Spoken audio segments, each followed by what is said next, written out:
everybody? Let's turn down this music a little bit. How is everybody today? How has everybody's week been? I'm feeling a little less panicked than usual today, which is really excellent. How's everybody? Hello, Trash Panda. Hello, Holly. Hello, Trina. Hello, Jadoob. How's it going? I'm gonna do a big stretch. I gotta tell everybody, something extremely exciting has happened to me. I feel like I have, I feel like I'm a little bit of a late bloomer. A little bit of a late bloomer in this regard. But we are finally entering our goth vampire era. I finally have a fictional vampire boyfriend slash man friend, of course. I don't have a margaritas redeem. Hello, Spadazzles. We are finally entering our vampire era. I never thought it would happen to me. I'm gonna be completely honest, but I have a body and spirit that was built for this. I have just been, I don't know. I haven't been meaning to avoid it. It's a lot more fun than a menstrual period. Yeah, absolutely. Although I haven't had a menstrual period in a really long time, so I don't know. I'm not saying it'd be fun. I just feel like it might be like cathartic.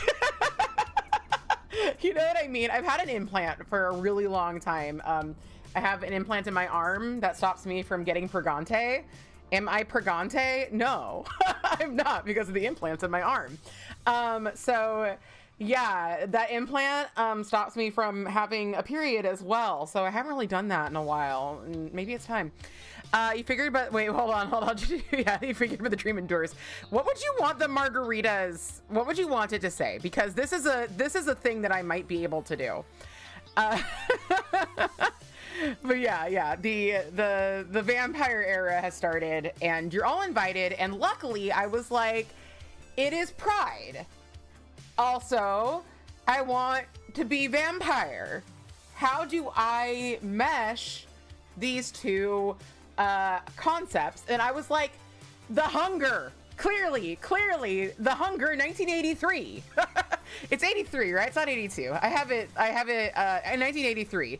Yeah, we're doing some the hunger 1983 nails. Now, Husbando and I found out a few days ago when we were at that pirate show. So I went to a pirate show. I'll tell you all about it. There's not that much to say about the pirate show, but what I will say is that while we were waiting for the pirate show to start, we were Googling Susan Sarandon. And we realized that she's really, if she's good at housework, she would just be absolutely the optimal third. So we're considering writing to her management and being like, because she's single right now. Hi, Danny.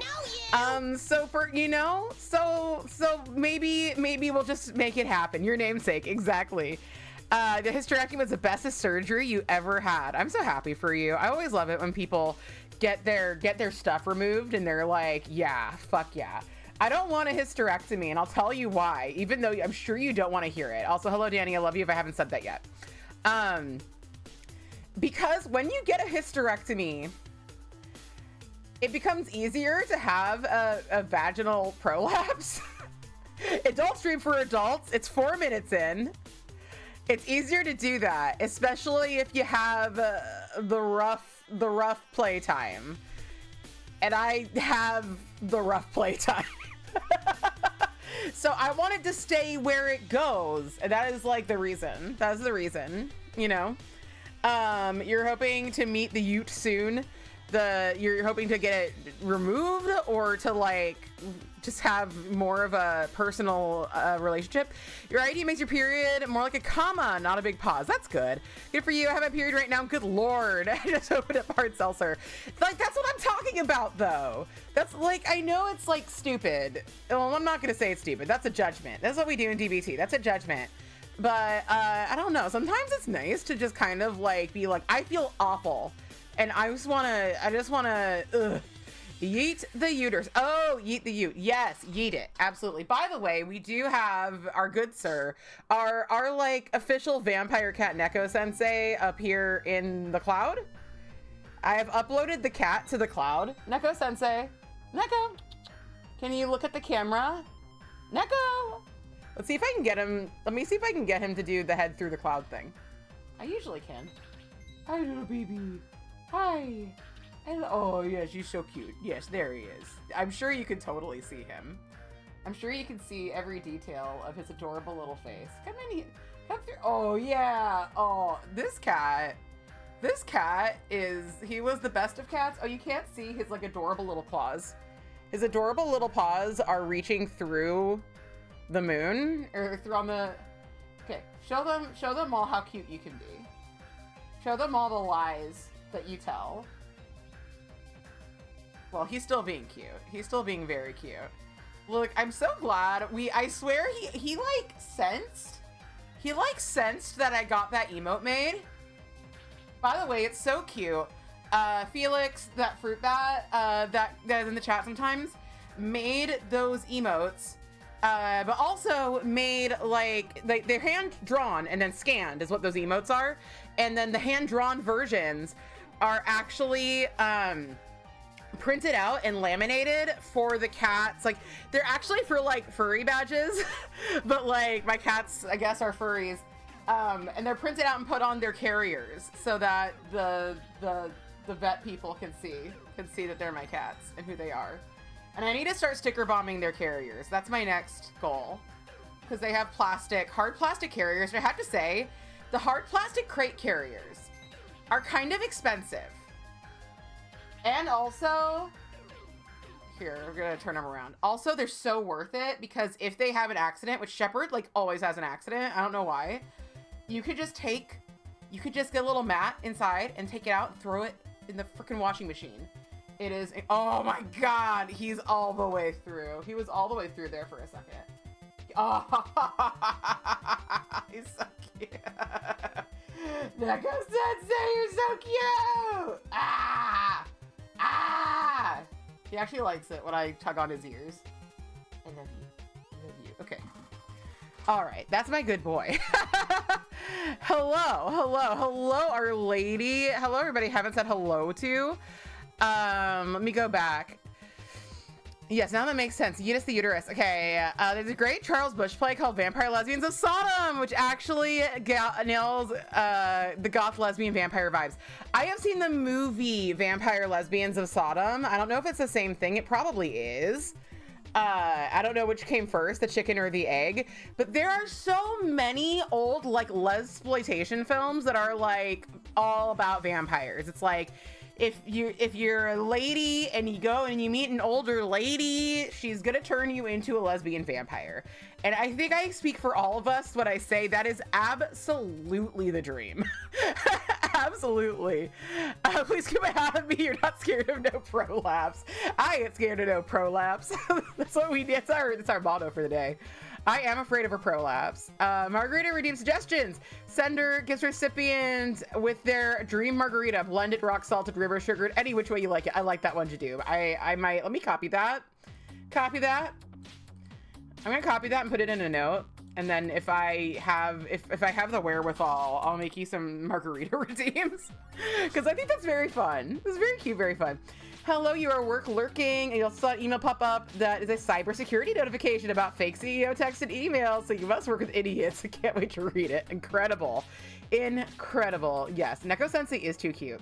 Now we have to do CEO fraud training, because you work with idiots. The actual notice email is a fraud! That, when you said that, I was like, don't click on no shit in that email. Don't click on anything in that email. That email, you're like, Yeah. There comes an age where you have to be the older woman who turns people into a vampire. Neko, you never like leave your he was doing the thing with his arm out. He is looking at me like, Mom, you must pet me now. You must pet me immediately. Neko Sensei, you are my beautiful boy. I hope you know that you are my beautiful boy and I love you. Everybody loves you. You are so very loved. I wish you were, like, more visible. It'd be so cool if you could actually see this cat. His eyes are absolutely fucking whack right now because I keep, like, petting him and pulling his head back. And, like, his eyelids are, like... The eyes are, like, partially closed. The eyelids are, like showing. The under eyelids, you know? Oh, I forgot. You don't like your tummy rubbed like Shepherd. Neko doesn't like the tummy rubs and he doesn't like the butt rubs. He, like, if you start rubbing his butt spot, his above the tail spot, he's like, absolutely fucking not, and he leaves. Flops in the chat like a dying fish. Ugh, it's me stomping on you. There was a movie, and I don't remember if it's my husband or his mom that was, like, traumatized by this. I think it was his mom, where, like, this fish, like, comes out of a boat and, like, people start stomping on it. It does sound traumatizing. Don't get me wrong. You'll pee yourself if you rub on your boat with a tail spot. Get one of those baby shardises and strap it to your chest.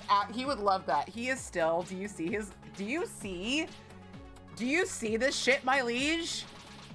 Do you see this fucking face? Neko, do the thing again. Neko, do the thing again. Neko! Show your face. Show your face, you coward. You heard that. Oh my god, y'all, I am getting these pictures. Hold on. I can show you these pictures. They're very not good on... But I can show you these pictures I'm getting. Look at that. Look at that. He's so damn perfect. He's so damn perfect. I stomp on Doomed. Danny pets Doomed. Doomed is getting really mixed signals here in this chat. Oh my goodness. Yeah. Yeah, I'm trying to decide. So Danny is going to watch her favorite Pride movie tonight, which is the second My Hero Academia movie. I probably am not going to make it because Hubs and I have a fancy lady tea party we're preparing for. This one's theme is actually being a fancy lady because is Dippy Aggie here? Dippy Aggie made that Fanaticures Discord bingo. And it said fancy lady tea party. I believe in regards to the fact that me and my friends regularly have tea parties. And so, like, I told that to my friends I have tea parties with, and they're like, let's have a legit fancy lady tea party. So that's what we're doing tomorrow, and we are woefully behind. So I will be doing that tonight, but I might drop in to the movie. But I know a lot of you are watching My Hero Academia right now, which I don't understand, but I love you. It's Pride. We're here to love the things that we don't necessarily understand and support them. But yeah, I didn't even know there was one. I didn't even know there was one. I don't. It's gonna be great. We're actually, not only is it gonna be a fancy lady tea party, but it's also going to be a dick eating tea party. Not for reals, but we do have that dick waffle maker. Hopefully I'm not TMIing too much right now. That's not really the kind of party it is, but we have not used that special waffle maker. That is gonna make an appearance. So if I'm TMIing, I apologize. Mostly to my friends who are going to be eating them, not to y'all. I don't care what y'all hear. Do we need to watch the first My Hero movie to understand the second? I don't fucking know. But Danny might. Danny might. Look, all you got to understand about My Hero Academia is there's the green boy who's like the protagonist, and he's a precious cinnamon roll, too good for this world, too pure, and also like doesn't know his own strength. And so he keeps breaking all his bones. The poor dear. And then there's Bakugo, which is Danny's favorite, who has literally zero fucking chill in his entire life. Shocking that Danny would like a person that has zero fucking chill, given the people she associates with have so much chill. But much like I don't like watching streamers who just like fucking scream the entire time, yet I still continue to be one. I just got, it's what you like. It's what you like, you know? And yeah. You gotta know that. There's a girl who is also a precious cinnamon roll. There are a few other, there's different, there's the good guys who are varying degrees of precious cinnamon roll and zero chill. There's grape soda who is the worst. And I will die on this hill. Who shouldn't exist. There is the really tired teacher who has a kind of tied up look around him, and I would like to tie him up more. And there's the big buff teacher who sometimes is not big and buff, and I would also like to tie him up. They're the good guys. And then there's some bad guys who they change from time to time. I have no fucking clue who's gonna be the bad guys. So there. That's all you need to know. Did I do it right? Did I do it right, Danny? The teacher is so tasty. So true. I'm so glad. Like, I just love an exhausted man with eye bags. Such a tired, beautiful man. You're just like, oh, I just want to feed him soup, right, Danny? I'm like, oh my God, you look so tired. I can make him more tired. I can make him worse. I can interrupt his sleep schedule even more. You need to find somewhere to watch more of it. You did really like it. Is it on Crunchyroll? Is it on the roll that crunches? I need to do a purge of my media sites because I have not watched like anything but YouTube in 84 years. It's on Hulu and Crunchyroll. I'm so glad that we're all here together. Okay, there's a super, thank you, Danny. I'm so glad I did it right. There's a super cute police officer in the show, and he's great, but towards the end of the show, he is tired and has eye bags and scruff. So tasty. You're so right. You're so right. Okay, you don't want to pay for it. Doesn't Crunchyroll do like a commercial thing? I don't know. By the way, today we are sporting Eleanor doesn't want to talk to you. And she has a thermal. And because I got hibiscus, so Eleanor doesn't want to talk to you as Dreamland Lacquer. It goes to a purple. I can perhaps, I've got a cup right here. Aren't you jealous? I have a cup right here. I am drinking, of course, my blue Skittles TikTok water.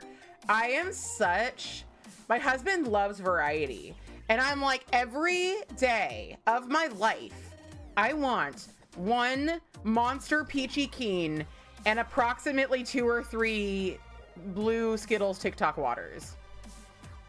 And then with food, we're actually the exact opposite. He doesn't mind eating the same exact thing every day. And I'm like, if I don't have variety, I'm gonna go ape shit. So yeah. Anyway, there is the dark color. Last night we were at our favorite game store, and right where we sit is like very close to the air conditioning, and I'm always very cold, and I forgot to bring a sweatshirt. My hand, just in the wild, was that it was red at the tip and purple on my hand. My body was colder than the surrounding temperature. And I was like, this doesn't seem physically possible. But it's because I'm a vampire. My temperature today at the doctor was like 85.7 or 87.5. And I was like, aren't I dead? Aren't I actually dead? That's from Barney. Hi, Barney. I love you. Barney's sitting behind the laptop. Something I'm concerned he will touch the screen and do something to break it. Wait, what do you say, Gelly? Are you opposite neurospicy? It's unclear. It's unclear. I have ADHD, so like that would make you think that I'm not the routines one. Although I do thrive on routines. I just don't do the routines. I'm just trying. You're evangelical in your desire to share the show. You're gonna get people to watch My Hero Academia before I get people to watch The Terror. Now given My Hero Academia is already wildly more popular than The Terror. The Terror just has, the people who are into The Terror are like me. And so that tells you. Yo, you hooked up purple Skittle TikTok water? That's husbando's favorite. He likes variety, but his favorite is the purple, for sure. for sure. Barney is sitting. I already read that. I already read that thing about Barney. That's what it's like having a circulation issue. I think I have that. Do you see Insta you sent on Discord, or do you feel like the account might be of interest to you? I have to check it out. No, I have not yet. It takes me approximately 2 times longer to leave Discord when I get something from Discord for somewhere else. Did that make sense? Hopefully it did. It's been the same way, 2 PB&Js every damn day for lunch for the last 30 years. That's impressive. But also, like, I can dig that. I do love a PB&J. You want to screen breaking now? Good. You're way into My Hero Academia, you'll be honest. My Hero Academia definitely seems to be more your bag than the Terror would be. Look, not all of us have good taste and love to watch Victorian men dying. But the good news is that, like, here's the thing about the Terror, is that it's fictional interpretations of real Victorian men dying of scurvy and exposure and lead poisoning. And you can feel horny about it if you want to, and you can feel good about it because they were filthy Imperials. You're like, oh, would they really have enjoyed? I do know that James Fitzjames, I don't know if he's my favorite character, but like he's definitely in the top like 5, and there's a million characters in that show. And if you watch it, I always say I do have a cheat sheet for white men in the Terror because you'll need it. Next time I watch that show, I'm gonna realize there's other men, and there's men who are referred to several times who do not exist within the acting, like nobody is playing them. They're like, Mr. Reed. There's no Mr. Reed. Mr. Reed is a myth. Mr. Reed is a conspiracy. He was invented by the Mr. Reed industry to sell more Mr. Reed because they didn't have any Mr. Reed. He doesn't exist. And yet they're constantly talking about him. So you're gonna be like, who's Mr. Reed? No one. No one's Mr. Reed. So yeah, one of my top 5 favorite characters. I think that he would like this. I think he would like this because he was a bit of a flamboyant weirdo. And I think that he would just really enjoy being involved and being so popular. I was hearing Neko doing things he shouldn't be doing last night, and I have not found the evidence yet. But I will. They're filthy Imperials. Yes, Tobias Menzies. Tobias Menzies is James Fitzjames. That is who Tobias Menzies is. Has anybody here, one person had watched it? Was it Short Nail Arts who had watched it? Who has anybody fucking watched The Terror? Or am I literally screaming into the void? Yeah. You're gonna be a pedantic asshole. I think The Terror predates Victorian era by like a decade. That's right, you're being a pedantic asshole. I don't really care though, honestly. I just don't. Dedoob did, yes. Okay, was it you and somebody else? Or was it just you? It might have just been you. Hello, Carolyn. Hello. I should start working on my nails. So yeah, Eleanor doesn't want to talk to you. You want to watch it on a streaming service it's on. I am so sorry. Hopefully it'll get on a streaming service that you're on. I am also considering starting to do a weekday thing where we watch long series, because I would like to watch The Terror with y'all, and I would like to watch Shamoon with y'all, because Shamoon is the best fucking thing. Except for there's 2 episodes. There's 2 fucking episodes that can suck my dick. There's 2 episodes where they're like, maybe we could put a little bit of like a weird incest subplot in here. And I'm like, no, you don't have to do that. They're like, but what if we did? And I'm like, but what if you fucking didn't? I guess I could finally live my dream of editing it out and doing what I call a pepper cut, which is one time Hubs and I were watching this anime called Mahime. And it was like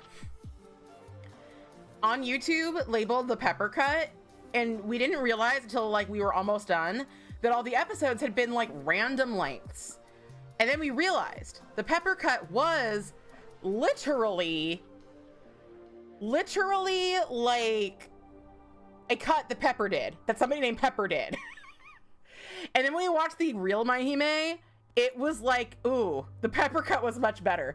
So it's my dream to go through a few of my favorite animes and just do a little Pepper cut. Just like take out the shit that sucks, that doesn't actually matter. It was just put there because someone had some weird fetish, and leave like the rest. It is the Victorian era. Yes, that's what I thought it was. That's what I thought it was. Hello, plants. Drop that beach. Oh my God. Okay. In my Hime, the specific one, there is a special episode. There's like, you know, sometimes at the end of an anime, they're gonna have like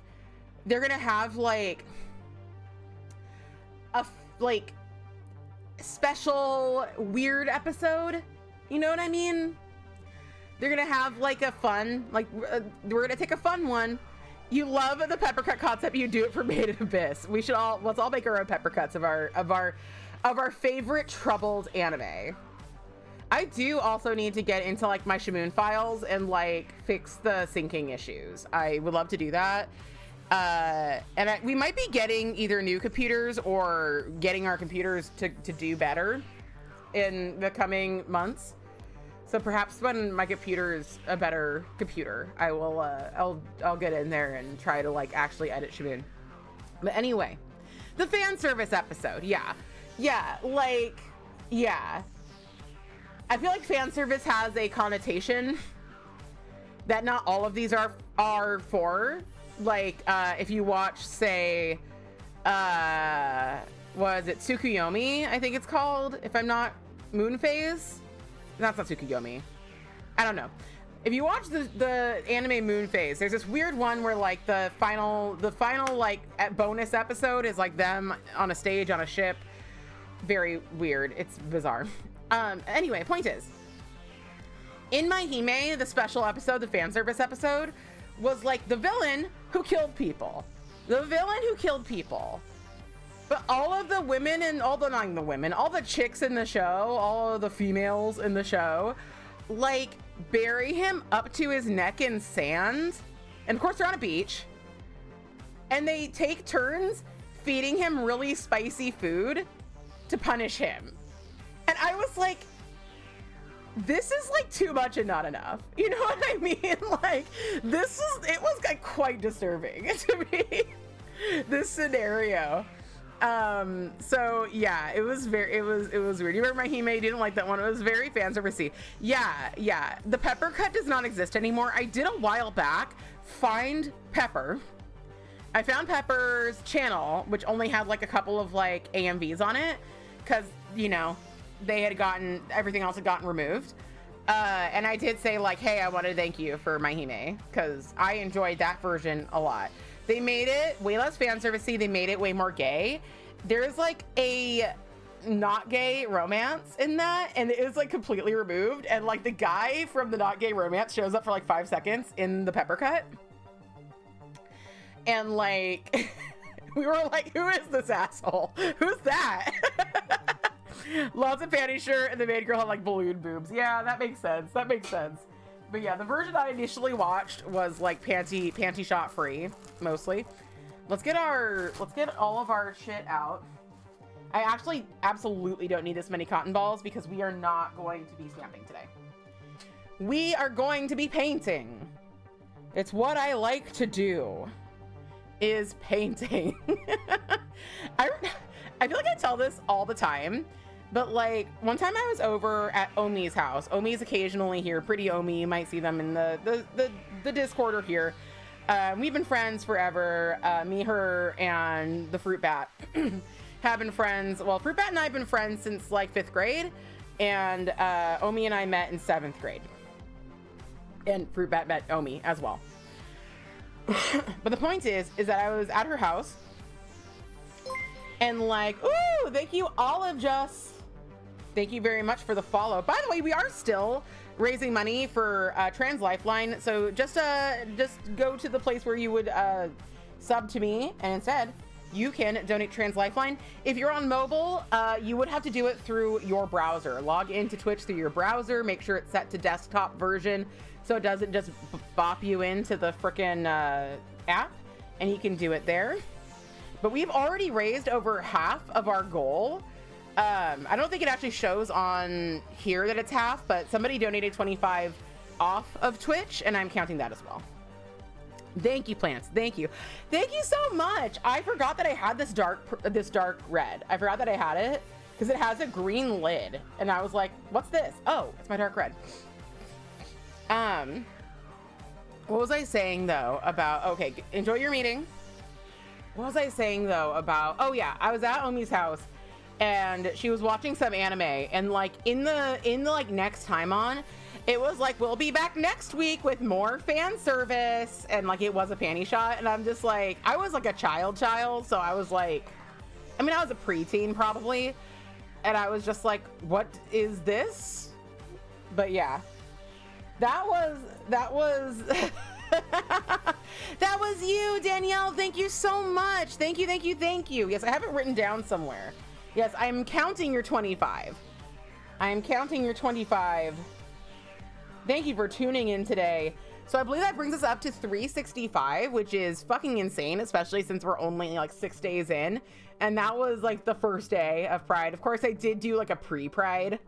I did a pre-Pride because when it gets to the end of May, I'm just like, I need like an equally, it's going to be June for it's going to be May. I'm like, oh my God, Pride is happening. Pride is upon us. We're getting there. But yeah, thank you all so much. You know, I am like, we raised, and mostly it was y'all. I swear to the Lord Jesus Herbert Christ that I tried to turn that off. I know I didn't actually turn it off, but I looked at my thing. Thank you so much, Dippy. What? $50? Oh my God. Dippy Aggie, thank you so much. Holy shit, I need to change my bingo timer to turn off. Oh my Lord, thank you so much. I was just talking about you. You missed it, I think. But did you know that? Did you know? Hold on, I just opened up my own channel by accident. Did you know that me and my friends who do the Fancy Lady tea parties are having a legit like Fancy Lady themed tea party tomorrow? Because you put that in that bingo, in the bingo sheet that you made. So art imitates life, imitates art. I was like, look at this thing, and they were like, let's do it. Thank you so much. We are up to 390, which actually means that we are at 415. So we only have 85 to go for me to reach the goal, but of course I'm going to keep it. This is staying up the entirety of Pride. I am going to try to get y'all to do that for the entirety of Pride. Oh, I meant to run ads. I meant to run ads at the beginning of the stream, and then I kind of want to start running ads. And then just kind of like taking a little breather while the ads are running, but I haven't actually like had that I haven't actually set that up. Someday I will. But yeah, I just love that thing so dang much. So much. Oh my goodness. But yeah, we were talking about anime fan service and how the idea of fan service can greatly vary. Twitch bubble is so bad, it's overheating your phone. That sucks. That fucking sucks. We so have this. We have this in the bag. Dippy, you are just too much. Thank you so much. Like, I'm just looking at that like, thank you. Hi, Luna. Hello. For those of you who were not here earlier, I keep stopping to buffer. What a fucker. What a fuck.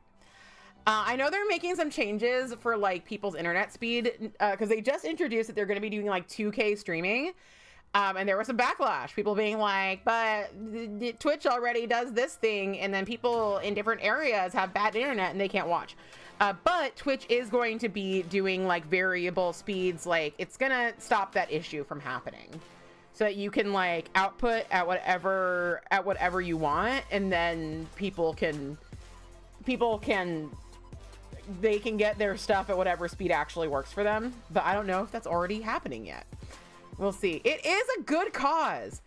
We had, unfortunately, a hate raid during bingo last on Sunday.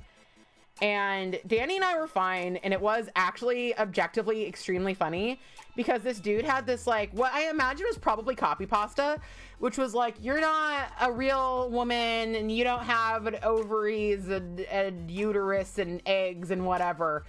And we were like two assigned female at birth humans being like, well, actually, we do have all those things. So it was, you know, it's never nice to see hate speech, clearly, unless it's towards Elon Musk. Who, by the way, what a gift that's been. Unless it's towards Elon Musk, we hate speech. And we're gonna do the classic and. It was a really good way to show to the audience who did not need a reminder, but maybe somebody did, that this is the kind of stuff that trans people have to deal with all the time. Whether they are trying to be out and proud places or they're just trying to go fucking buy their groceries. They're just going to be facing this all the time. I have learned just from being Jewish that there are people that just know and want to, regardless of how much I am not advertising it, just know and want to scream slurs at me. And for trans people, it is worse, especially right now. So yeah, they really need a lifeline. They really need a place to call to just be heard out, and also to get advice and get some resources as to how they can help themselves. So Trans Lifeline is a worldwide hotline because there are places that are even worse than America for trans people. I mean, there's places that are way worse. And then there's like the UK and shit. So very, very good cause. Very, very needed. Excuse me. The hate rate was very good motivation to donate, if anything, though, for sure. Exactly. You know, you have to see like this, like, you got to see the silver lining or else you are going to just die of sorrow. That's my motto. It's like, it is kind of bullshit to be like, everything happens for a reason. And it's like, no, it doesn't. Like, sometimes good things just like bad things just happen to good people. And sometimes good things just happen to bad people. And sometimes life is completely random. And at the same time, assigning meaning to things can help us cope. And I think that in our world right now, there's a lot of like, or at least in my circles, there's a lot of like, don't lean on that bullshit that things can actually be good and bad at the same time. But what I will say is that we are all struggling, and we all deserve here to feel good sometimes, because we are good people. And if we're not fighting for ourselves, then what are we fighting for? You know what I mean?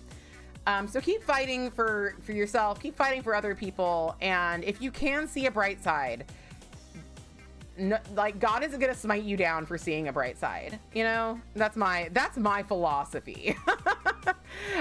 You know, but also at the same time, if your friend's like having a really hard day, it's not like necessarily the best thing to be like, well, it could be worse, or like, this happened for a reason. Maybe then you go, yeah, that sucks. Do you want to get under a blanket and eat some Cheetos, my friend? Like, you know, it's a balance. It's a fucking balance. I will get off my soapbox now, perhaps.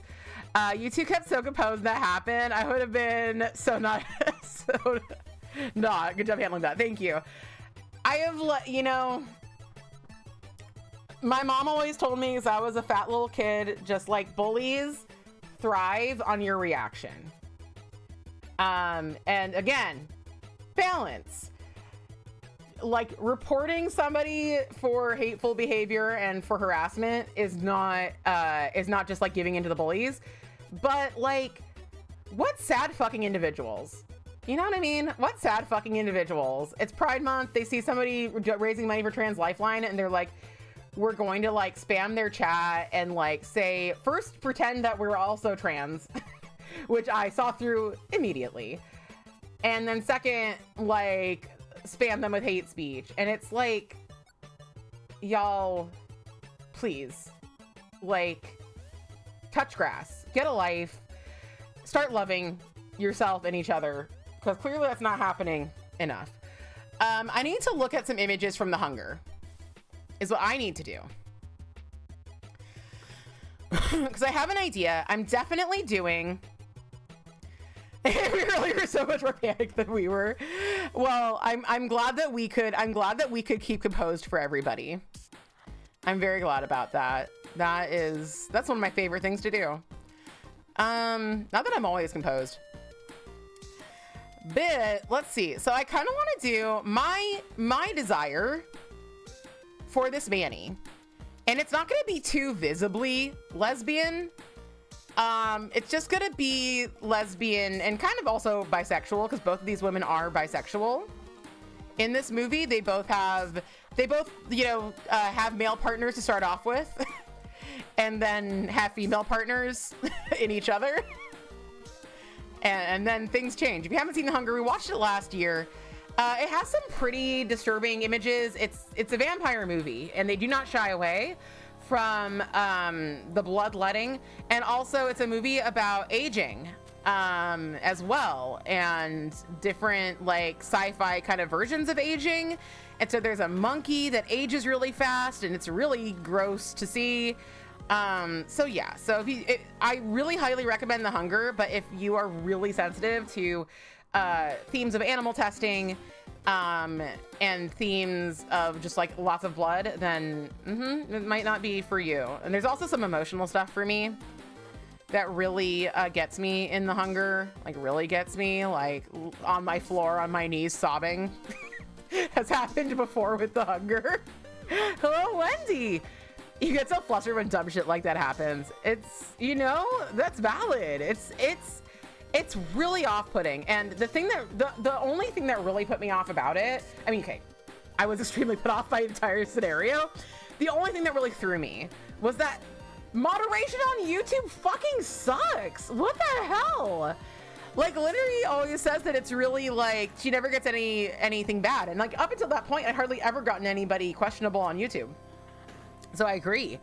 But like when shit hit the fan, it was like, what the fuck do I do, YouTube? And there isn't actually a way to like block somebody. Like you can block somebody personally, but like to ban someone from the channel, you can just hide them from your channel. I'm like, what does that mean? Just call it ban.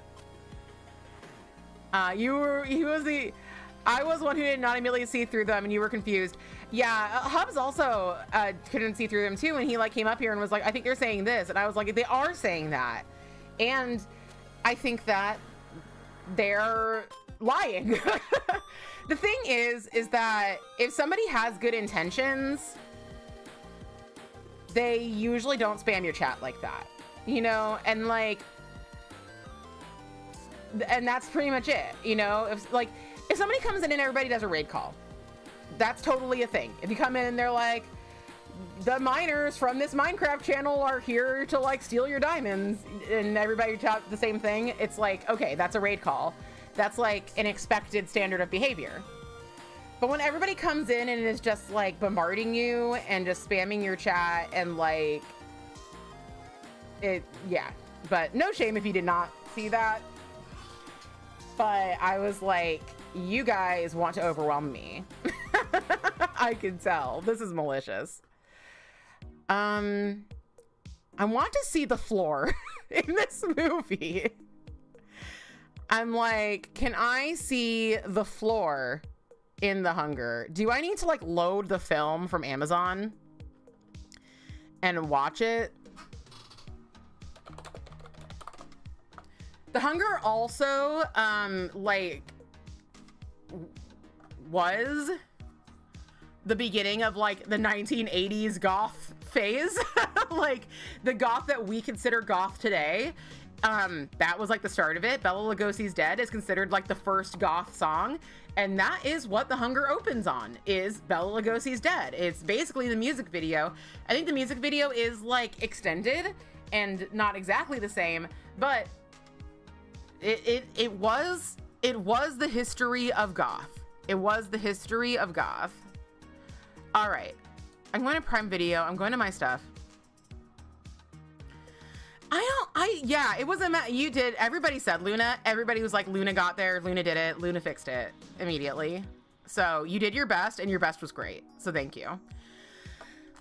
Yeah. Everybody agrees. 10 out of 10 for Luna. Yeah, you know what? I think what it was is that it probably wasn't like a homemade raid. You know what I mean? Like somebody else's stream ended and they were like, oh, let's go fuck with some trans people. And I'm like, joke's on you. I'm only vaguely trans. I'm only trans in a way that doesn't really matter. All right, I need to make sure that this is on mute. I don't want to be copyright claimed for Bela Lugosi's Dead. And I just want to see the house. I will screen share this because I don't think I'm going to get copyright claimed just for, yeah. So here is an image. Is this image back? Actually, I should not share this because there's boobies in this movie and I don't know if they're in this scene. So never fucking mind. I will take some pictures though. I will stop and take some shots. Shots. Is this the shot I'm looking for?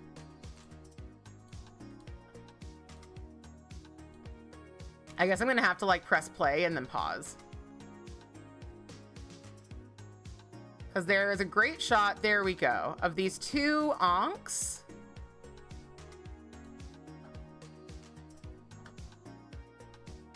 So let's, snipping mode, window, no.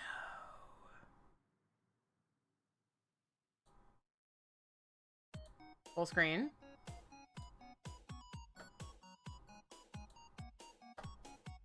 Oh, I had to press new. Okay, new. And now it's full screen. Oh, excellent, excellent. Wait, is it gonna do it like this then? Hold on, this isn't good. Rectangle, new. There we go. We're just gonna do this the old-fashioned way. Okay, so that's a very good shot right there. I know you're all loving how it's two onks covered in blood, so I'll just show you that. It was really hectic. You did an okay job. You did a great job. I don't even know how you would find someone to do that on here. The only thing I could imagine that they saw was that I had written raising money for Trans Lifeline in my title. So they might have like, I don't know what they did. And frankly, I don't really care. Cause I'm never gonna try to find somebody that way. So in this movie, by the way, David Bowie and who is what's her name? Something, Catherine, Deneuve, or is it Deneuve? It looks like Deneuve. Or Genevieve. They do Just Need a Hobby. Their bed is like legit right in the middle of their room. Hubs and I tried that, actually. We tried putting our bed directly in the middle of our bedroom. It sucked so bad. It sucked so bad. We watched this and we were like, you know what we need? We need to move the bed directly in the middle of the bedroom. The pillows just kept falling off. It was so bad. I hated it. All right. I just want to see, yes. We want to see inside their house. Because I kind of just want to see about the big room. They have a big room. It looks like their house is mostly white marble, which was not really the vibe I was desiring today. But it is a vibe. All right, I got a nice picture now. New rectangle capture. We got it, and I'll also show it to you. Screen share. Their house is so cool. So yeah, I guess we're going for a white marble, onk, and blood look. Is what we're going for. It only works for vampires. They have a special power. You know who else? You know who fucking else has a bed not pushed against a wall? Frickin' Vicente. I actually re-listened to his like opening spiel because well, I'm writing a fanfic, which I wrote over 10,000 words of in about a week for this fanfic. And yesterday I worked on the like overall order of the fanfic, and like I feel like there's a lot of things that I really want to improve in the fic, but I feel like I'm just gonna be going around fixing everything, and then one day I'm just gonna be like, oh, it's done. And I have like a date that I have in mind for when I want it to be finished. So I'm mostly just trying to like prove to myself that I can finish a writing project in a reasonable amount of time, because that is something that I would like to write novels. I've wanted to my entire life, and I have so many good ideas, and also a ton of fanfics I want to write, and I'm like, you gotta stop with this like taking 5 years to write a fanfic. You gotta like, you know, live your dream. Actually, we're not doing movie night tonight. We watched this last year, but I am like, I would fucking love to watch it again. TBH. I love this movie so much. David Bowie, Catherine Deneuve. If you know how to pronounce her fucking name, let me know. And Susan Sarandon. And the best thing about Susan Sarandon in this movie, there is a lesbian sex scene, as one may imagine a lesbian vampire movie would have. And in the original script and in the original like treatment, the idea, they wanted like this like Fredericks of Hollywood kind of like, they're gonna be wearing lingerie and they're gonna be like lightly touching each other. And Susan Sarandon's like, that is not how sex between women works. And so like Susan Sarandon's character just shows up. She just shows up to this lady's house who she's obsessed with, and she's got such sexy hair in this. This is the movie that made me understand this vibe. This is the movie that like, let me get the thing off so that you can actually see. This movie made me understand the kind of like high glam mask 80s look, and I've never looked back. I'm like, yeah, this is everything. So she shows up in a blazer, a white shirt, no bra, exquisite titties. Exquisite. And like, ugh. And they just fucking go at it, okay? They just fucking go at it, because Susan Sarandon knows how to bone, okay? Never doubt that Susan Sarandon knows how to bone, okay? When we yell slut from the audience at Rocky Horror Picture Show at Janet, we do not fucking stutter, okay? She can Thelma, you're Louise anytime, exactly. And that's what I love so much about Susan Sarandon, is that she's just my kind of woman. And like, I didn't realize I was trying to be like her, but like, yeah, she is what I strive to be. Just the perfect futch bisexual. You know what I mean? Like, perfection. Anyway, it's beautiful. I love the look. Yeah, I get it now. I used to really not get that look. I used to be like, who wants to look like that? And now I'm like, maybe me, not really me. I think that you know, every non-binary, bisexual, assigned female at birth person has to decide what they want to do with their look. I've decided for bisexual length hair, which this is, my bisexual length hair. And I don't know. But we all gotta decide someday what we're looking for. Okay, so I guess we're doing like white gray marble.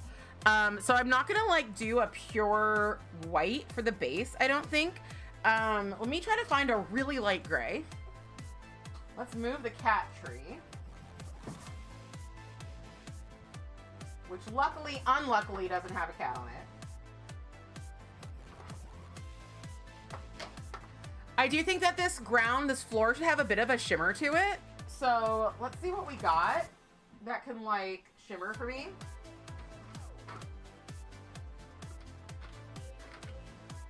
So here's what we're gonna need. We've got a gray from the nail polish company that shall not be named.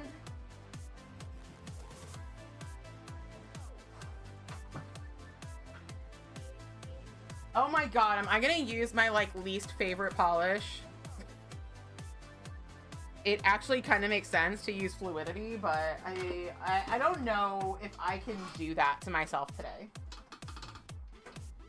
And it wouldn't be very Pride.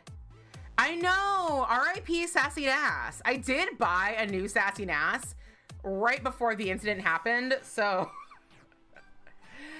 We got clean color black metallic. I think this is gonna be really nice for that floor. Let's also get out. Maybe I will use these metallics. No, I don't want to use that metallic. What are you? What do you look like now? Nar.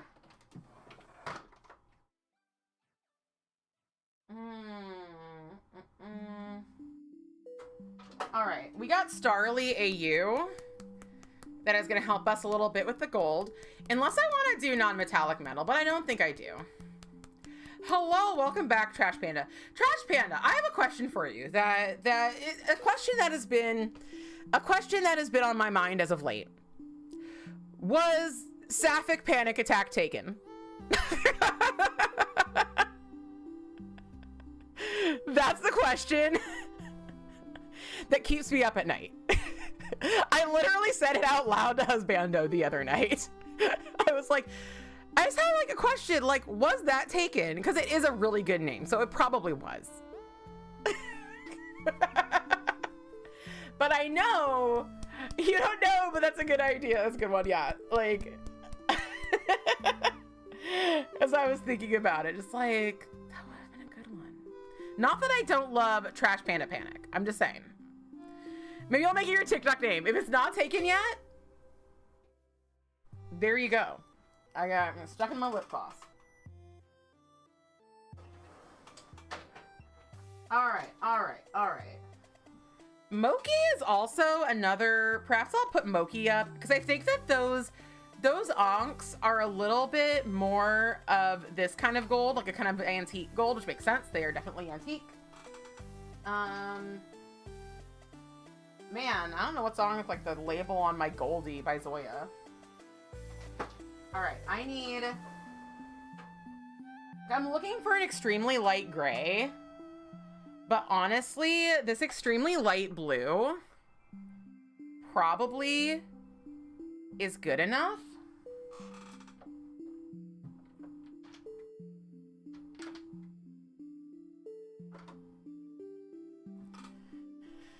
I think we're gonna use the bluer toned gray. So we got that.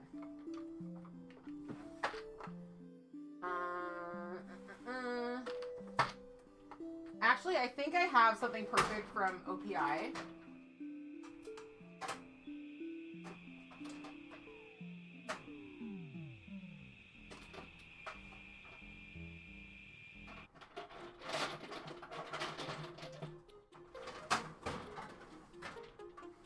As you can hear me just like crunching through my OPI, I treat them very well.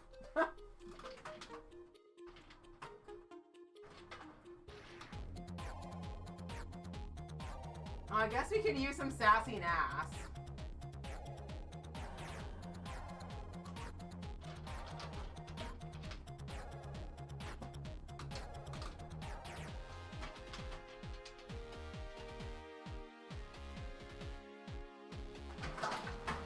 Did I tell you all?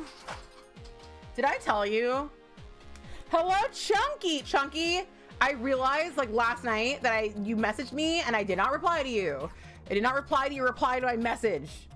But I want to say I will. And I love you and hello. Hello, hello. What bot do I use to have the YouTube comment show up on Twitch because you have a friend trying to double stream and they hate it being split? I use Restream. Restream, you can use it for free on 2 services if you allow them to just like have a watermark on your stuff, and you can choose where it goes. But I pay so that I don't have to do that. But Trash Panda for anxiety. I like it. Oh, hello, Barney again.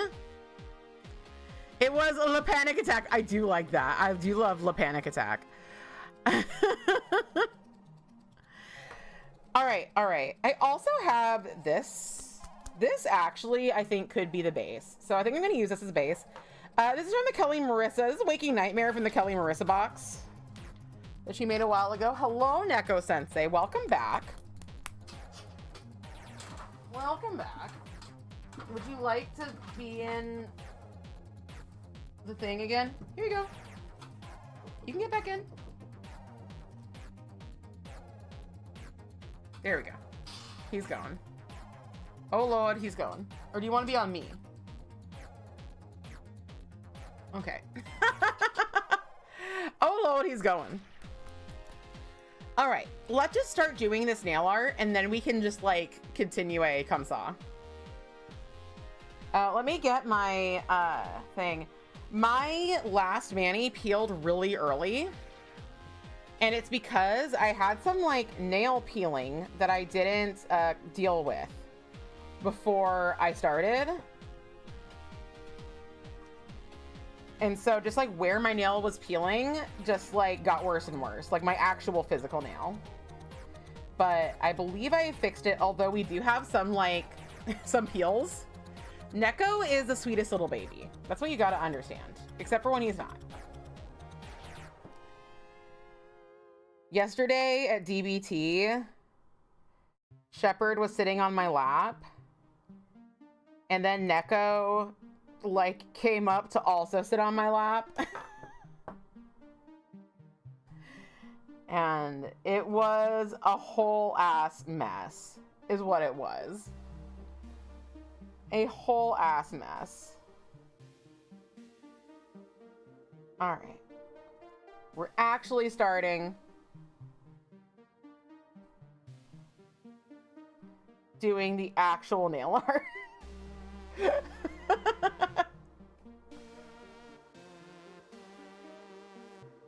But yeah, the hunger is so good.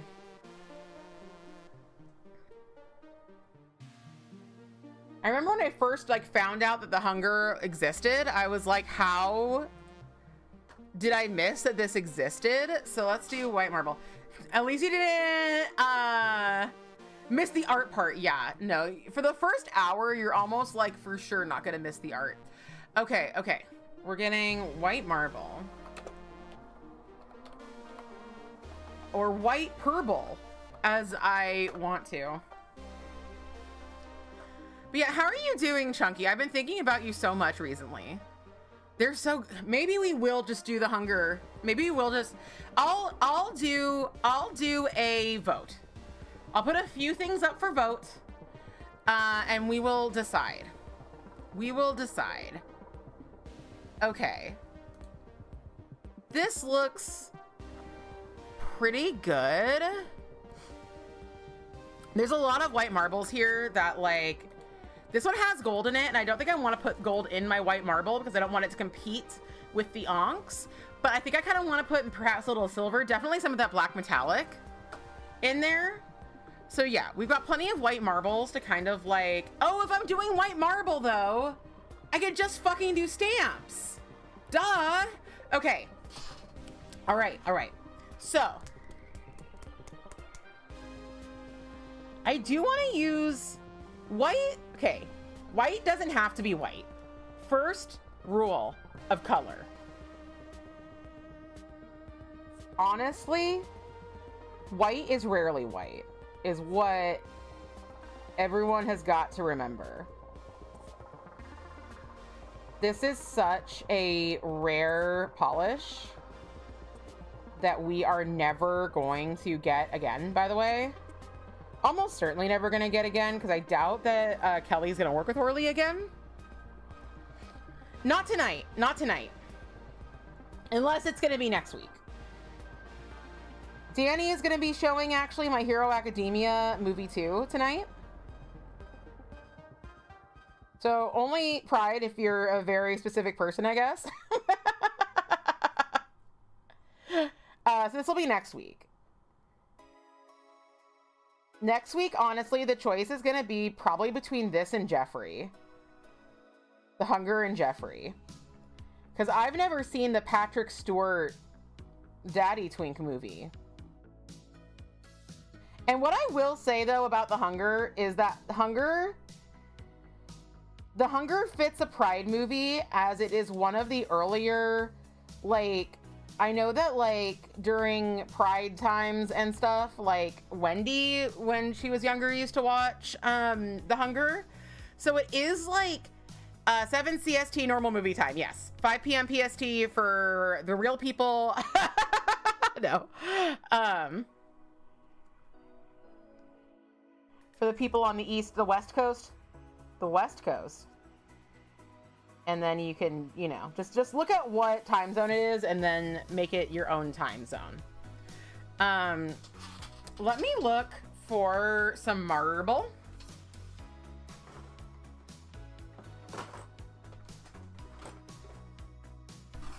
Some marble stamping plates. I know I got them. Perhaps I should not do this right now, actually, though. Well, I'll do this. I'm going to do this, and then I'm going to put on a top coat and let it dry. And while the top coat is drying, then we can look. Because then I'll have a little more, it'll have a little more protection. But yeah, so, like, The Hunger is historically a Pride movie, but it doesn't really follow our rules of triumphant Pride. Although I would say, like, it's not like every gay doesn't succeed. Susan Sarandon is kind of triumphant in this.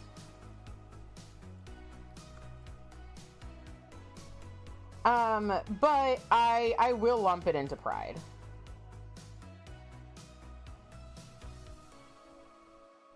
And then in July, there was one variety of movie we're thinking of watching, but what I really want to do, I think in July, because that's kind of like peak Shakespeare season.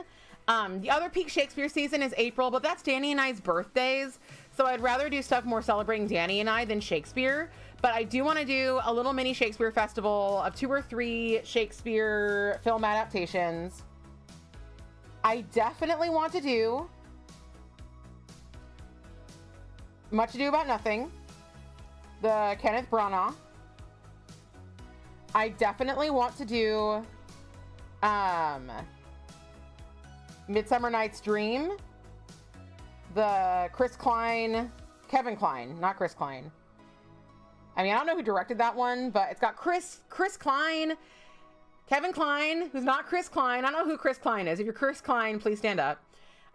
It's got frickin' Christian Bale.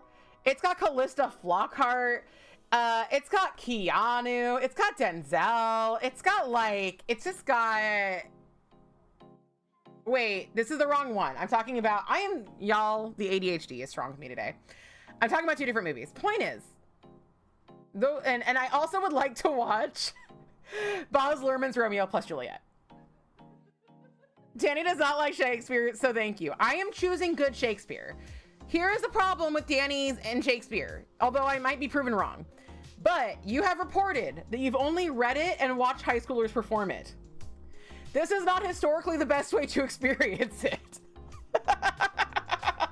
Many Shakespearean scholars will tell you it is best seen performed by professional actors. Or at least, if not professional, then at least, you know, adult trained actors who know what the fuck they're even saying. You know what I mean? And every high school ever wants to put on A Midsummer Night's Dream because it's like the cool thing to do. It's one of the cooler shows. Yes, I'm a subtitle, so you know what the heck is going on. It can be hard to understand what they're saying. And, you know, Shakespeare really was the father of the English language. So, like, don't think at the time everybody even, like, knew what was happening then. The thing about Shakespeare is that, like, it is kind of vibes-based. It's kind of vibes-based.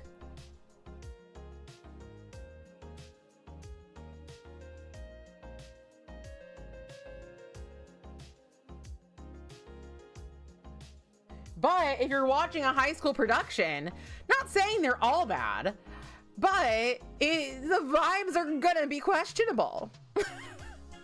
Remember the person who can't understand a British accent, no way understand Old English? Yep, that makes sense. I was raised on Shakespeare and I was raised on British shit.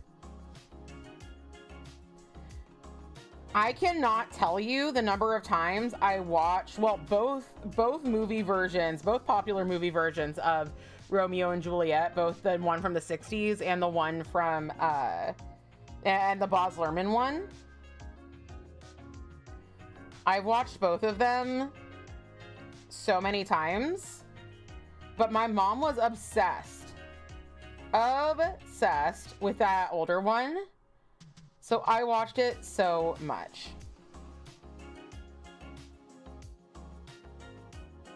So I was like legit fucking raised. And then I went to a college that specialized in Shakespeare, 2 colleges that specialized in Shakespeare. Never get away from it. You don't know. You haven't lived until you've just experienced your professors like constantly arguing about whether Ophelia was pregnant or not.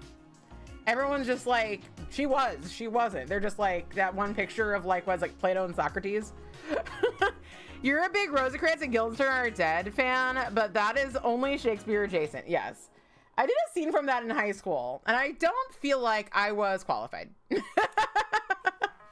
It was assigned to me by my teacher because he was like, I feel like you could do really well with like a more advanced comedy scene. I do wish though, here's what I wish that they had done in high school, is that they had like sat me down and like taught me like if I had had like a one-on-one with my teacher where they're like, do you fucking understand what's happening in this scene? Because I feel like so many of the scenes that I did in high school, I would have like been much better if I just had a teacher sit down and be like, let me fucking explain to you. Is Lion King's very adjacent to Shakespeare, although Lion King is so fucking funny to me. Like, Hamlet is absolutely one of my favorite plays, perhaps my favorite Shakespeare play. It is so good. I like, when I really got into Hamlet in high school, I was like, I am Hamlet. I am Hamlet. The Lion King takes so many pieces from Hamlet, and like, I think the Lion King's so good. Do not get me wrong, I think it is so good. And I think thematically it is such a bad adaptation of Hamlet, but also so like basically recognizable, and so it makes it just really funny to me. It's just really, really funny to me. You wrote a whole paper in high school about the invading prince at the end of Hamlet and how he was the only sane character. That's just because you only see him for like 5 fucking seconds. You don't know his shit yet. Okay? I don't know. No one knows his shit. Whenever you meet somebody and you're like, wow, they have their shit together, just remember, you're only seeing them for 5 seconds at the end of Hamlet. Okay? Keep that in your mind. You love it here. I'm so glad. But the point is, the thing that makes me crack up the most, and I think it is like on its face very funny, even if you don't know Hamlet, is the song I Just Can't Wait to Be King. Like, Simba, Simba, Simba, your dad has to die. Your dad has to die. You just can't wait to be king. First off, honey, believe me, you can. But fucking leave me, you can. Secondly, do you like Mufasa? It seems like you do. You were pretty fucking upset when he, like, ate it. That's not usually how kings work. I'm just, you know, I'm just gonna say it. Kings don't usually retire.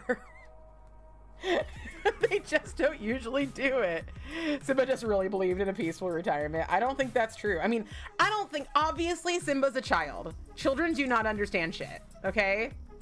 Sometimes they do in really incredible ways, but usually children don't understand shit. So I'm not here like, wow, Simba, you fuck. I'm just saying that that's like on its face hysterical. He's like, I just can't wait to be king. And like, you know, have like, and in Hamlet, I think that like so incredibly objectively, Hamlet has like almost zero desire to be king. Mufasa didn't have no 401k.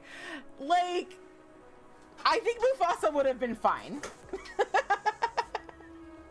Can't believe I have to say this. I think Mufasa would have been fine. I can't find a fucking stamping plate for what I need. And I think that is partially just because I don't have a lot of my CADS plates organized.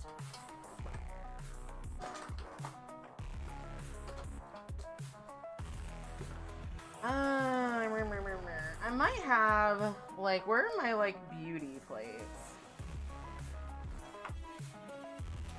I might have, like, a random one somewhere. I could just do...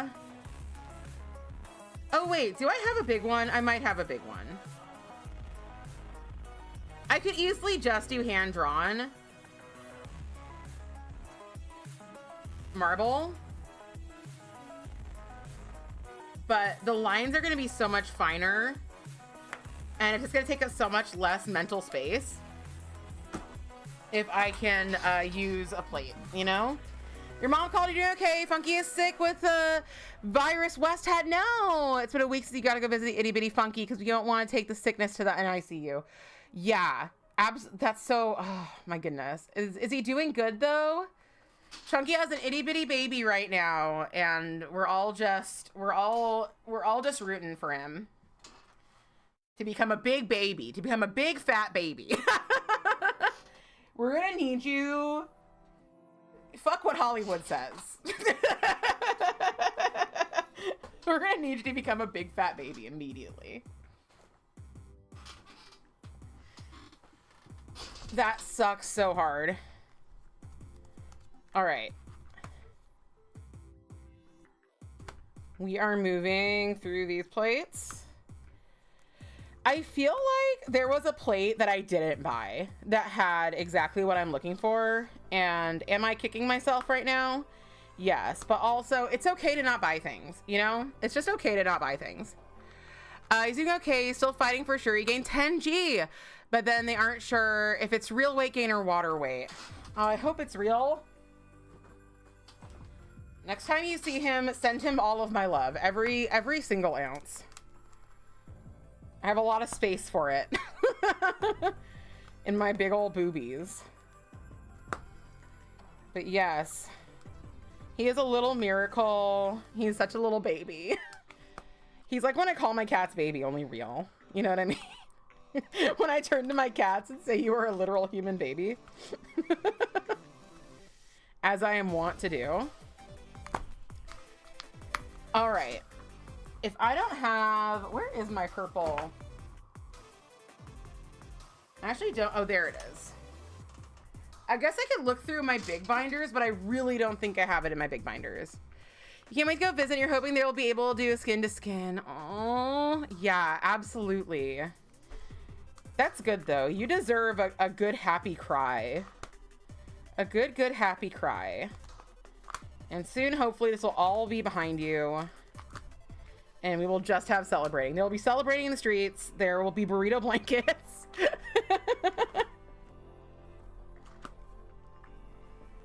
There will be celebrating here for sure. I just want... I like legit do not know what I did with like my massive stack of CADS plates. Let's see. Did I put them? Yes, I did put them in here. Okay.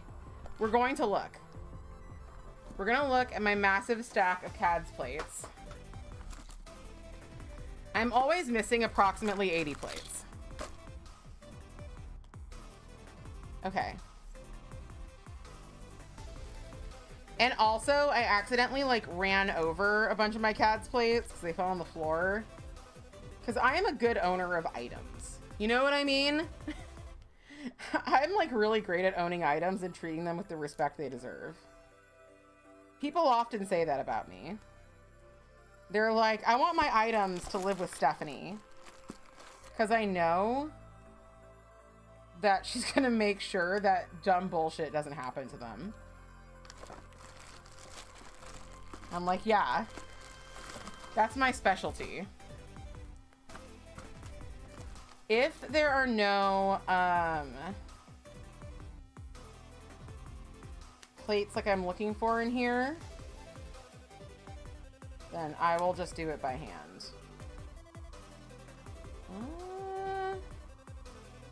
But note that I will be vaguely annoyed by it. Can't believe I ran over a bunch of these.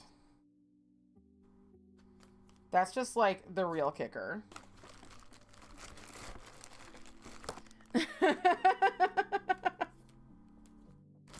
I'm a bad item owner.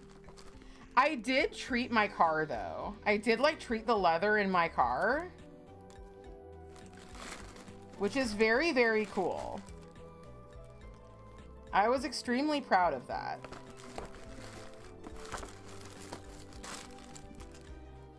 Come on, CADS plates. Come on.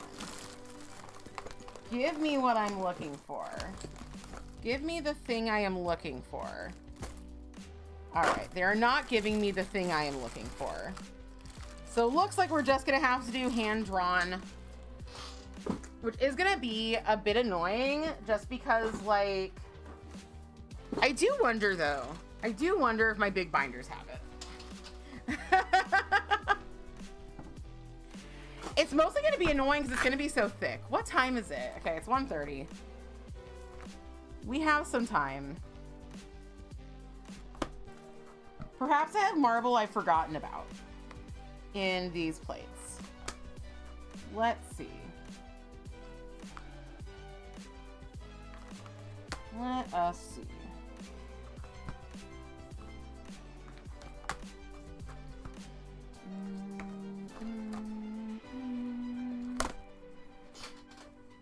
Not that I really even want a stamp today. Because I don't. I just know it'll be nice. Alright, we are on our Moyu. Does Moyu still have some plates it's trying to sell? I feel like they do. I feel like they do still have plates they're trying to sell. Every once in a while, I see an ad. And I'm like, damn, really? You still have those? For real? All right, here's the last thing I'm gonna look in. The last one. I know I have a CADS plate that has marble on it, but that is not what we're gonna be using today because I can't find it. All right, all right, all right. Let me put this back.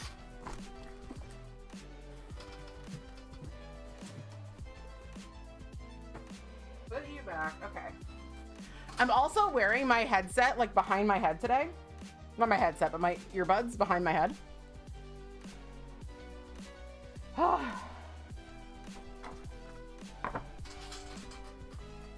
Because I didn't want to like interrupt my beautiful Ankh neckline. I have always been into Ankhs my whole life. And I think my obsession started when I saw, there was an episode of Are You Afraid of the Dark? Where they talked about Ankhs. Like, in the beginning of episodes of Are You Afraid of the Dark, so if you're not familiar with Are You Afraid of the Dark, it was on Nickelodeon on Saturday nights on Snick, and it was a horror anthology show. And before, like, so it's a group of kids that go out to the woods, and they tell scary stories to their friends. And at the end, they always put out their fire because they're good Samaritans. That's like the last shot of every show. And oftentimes they'll bring like an object that like relates to the story they're going to tell. And I think that was it. Jason, his name, the kid with like the glasses, the one who I would have had a crush on. One time he shows up and he has an ankh and he's like, I'm going to tell you a story about this. And I, for the life of me, do not know what story it was. I do not remember what story that was. I can probably look it up. Ross, yes, he's so good. Ross was kind of like the boss, right? Ross was kind of like the man. He was like the leader of the Midnight Society. So yeah. Ross had this ankh. I do kind of want a darker gray, and I have a darker gray.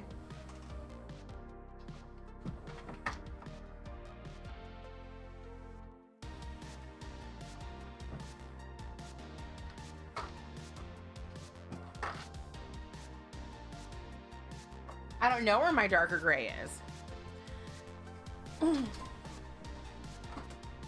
Sorry, Neko, I gotta like move you around so I can. There it is. Unraveling story. Okay.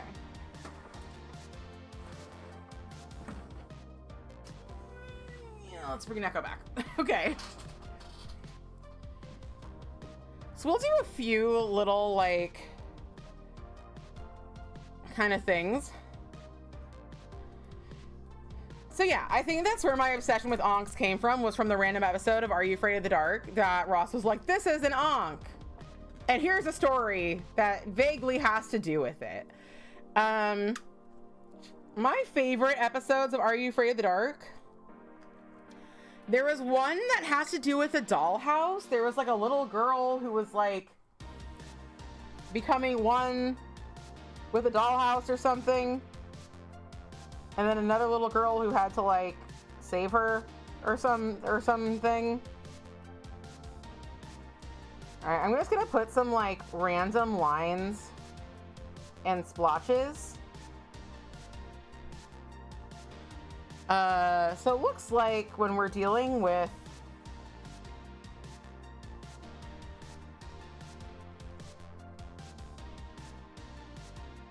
this kind of thing, this, you know, marble, the lines tend to kind of like go in the same direction mostly.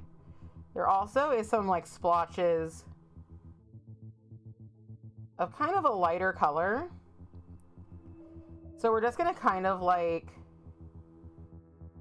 do that. But yeah, so forever I just really wanted an ankh necklace. My sister was always the one who like got me the little like fashion accessories that I wanted.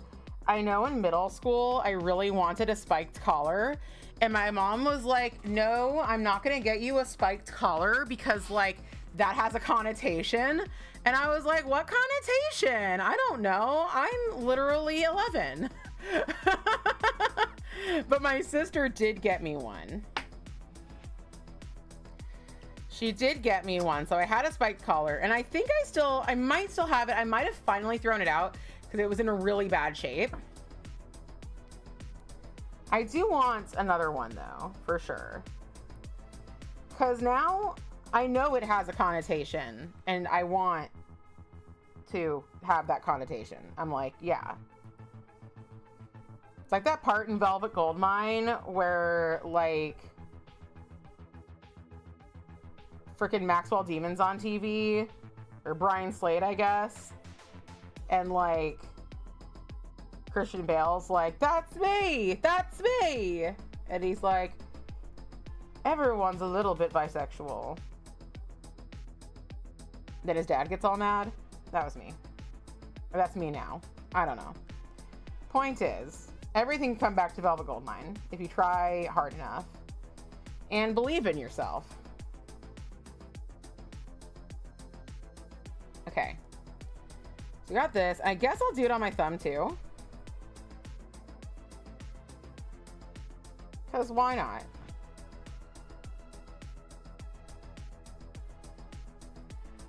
But yeah, I wanted an Ankh necklace. My sister got me one. I lost it. I think I lost it at my like summer theater program. That was a lot like camp. By the way, I'm glad everybody enjoyed camp. We watched Camp this last week, which is a movie from 2003. There's many movies called Camp, but this is one from 2003. And it's about a bunch of kids in theater camp, most of which are queer. And I loved it when I was the age of the kids in the movie. Or at least many of the kids in the movie. I think it came out when I was like 16 or 17. So I was just exiting that age. But it really spoke to me, and we watched it, and I'm so happy we did, because it's super fun. But yeah. So, that was me. And my sister got me that. I lost it. I got like another one. I lost it. And then finally, like, I hadn't had an Ankh for years. And so I finally got like 3 different Ankh pendants. 2 for earrings, because I like wearing really heavy earrings. And then 1 just for around my neck.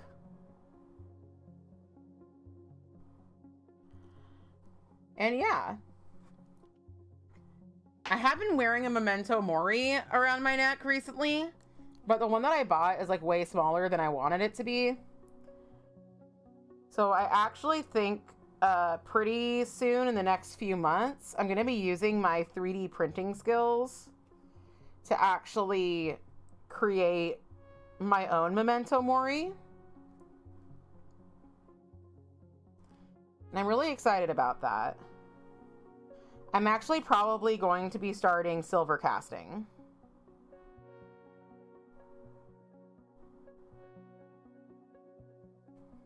Okay, we're going in with some like slightly darker gray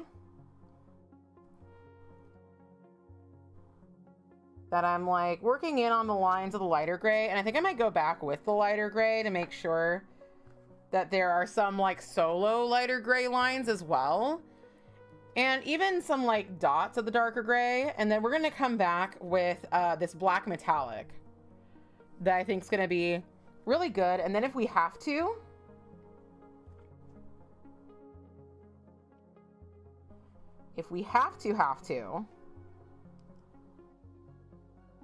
we're going to come back with like actual black.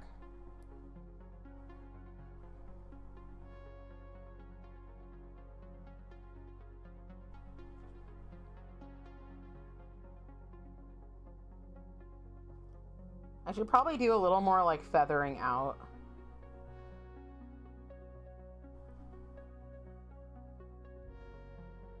On some of these areas.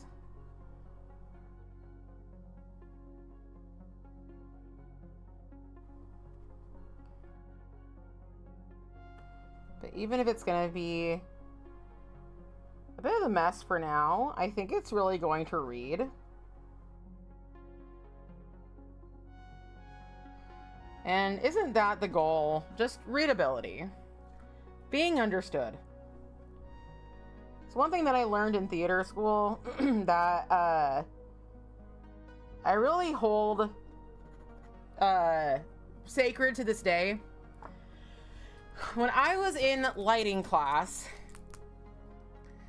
in college,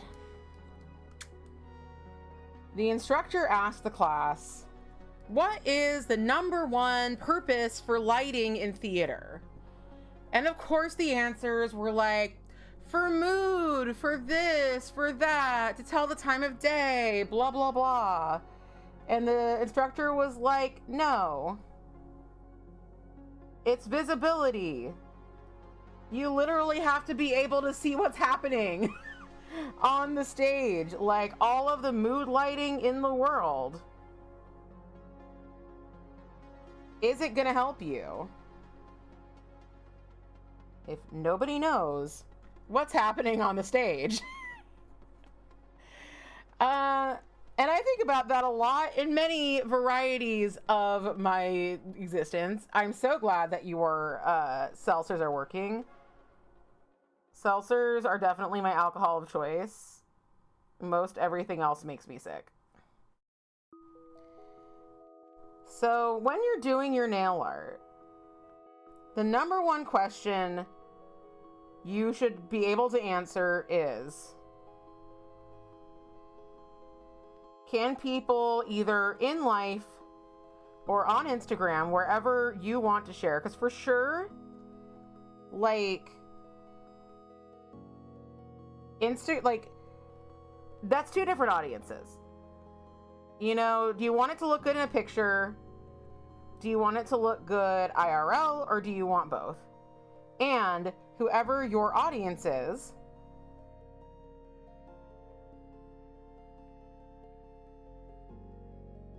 will they know what you were going for?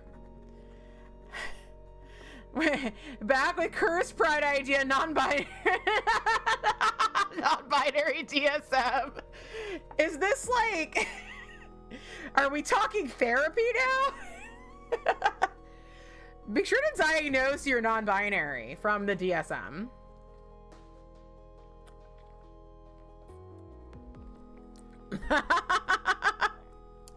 That's my favorite thing, when you're like, hi, I had an abstract idea. Is this anything? It's like, yes. You don't normally drink your craps away, especially in the afternoon, but you had a particularly dumb week. Holly, we support your rights. We support your wrongs.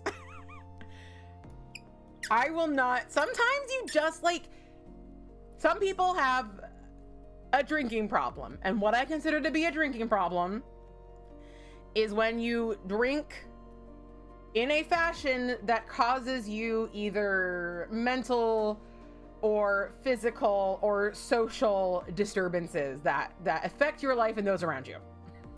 It sounds like you just had a tough week, you want to drink, and I think that is, for most people, just fine.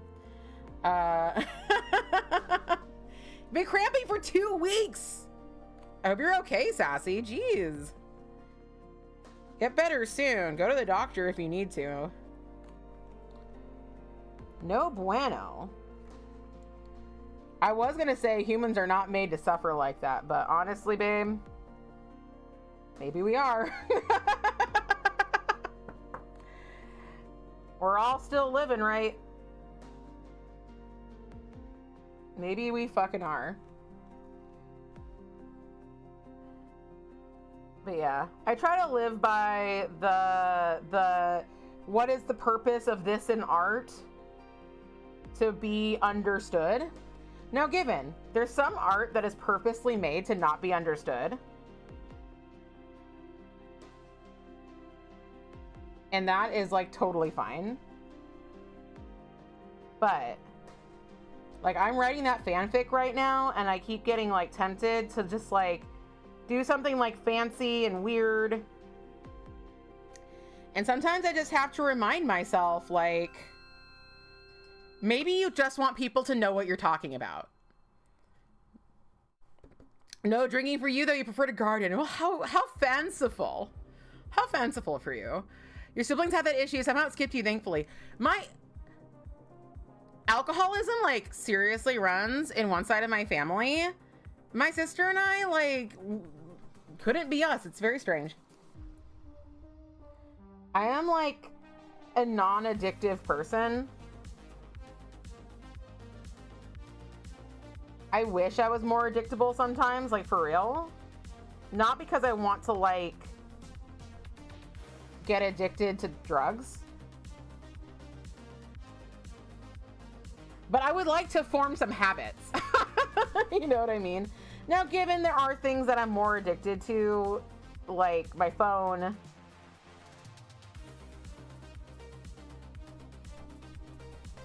video games,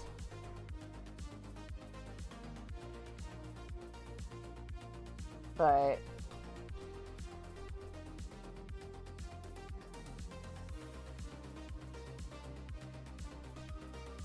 I need to make this a little less perfect.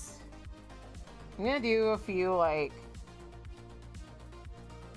kind of Random strokes, okay.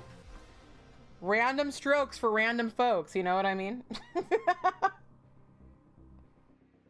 I do miss kind of the like idea of something being so random. That's so random.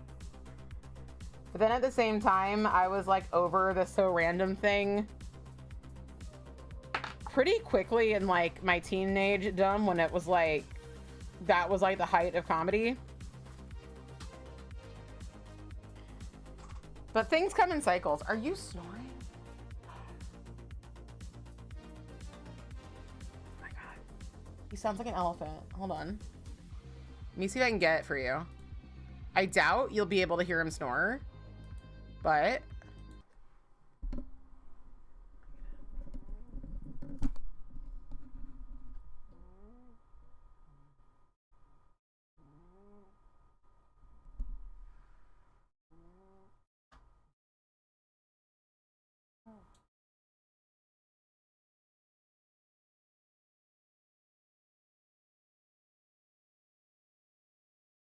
I think he just woke up because we stopped talking.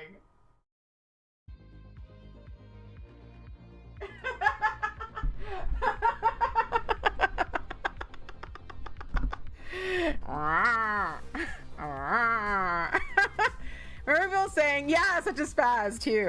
Apparently that is offensive to like, I guess, I don't know, people with ADHD or something, or some other disorder. But yeah, I said that all the time. I did.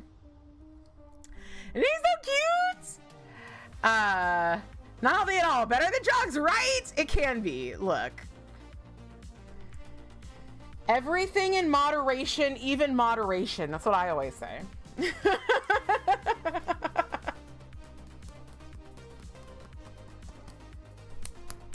All sorts of addictions can be so harmful to so many people. And then there's tons of people that can do things that are incredibly dangerous, incredibly addictive, and they just, it doesn't really like, they don't get addicted. You know? And polish might be more expensive. Yeah, I would say polish is honestly comparatively pretty expensive.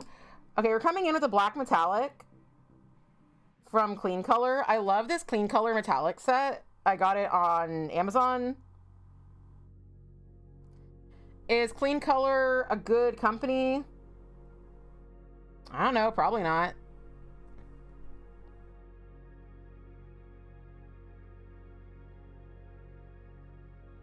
Do they make good metallic polishes? Yes.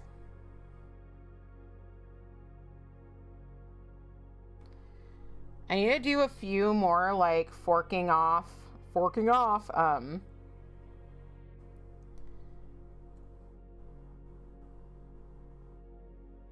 areas.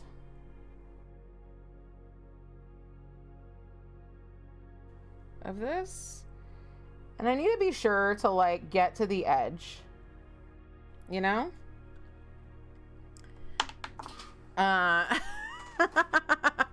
Yeah. Polish and weed are your addictions. They're in moderation. Yeah. I am, I think, technically addicted to caffeine.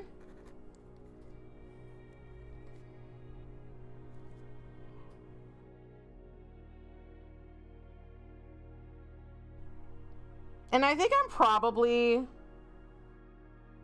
technically addicted to my phone. But I do try, like,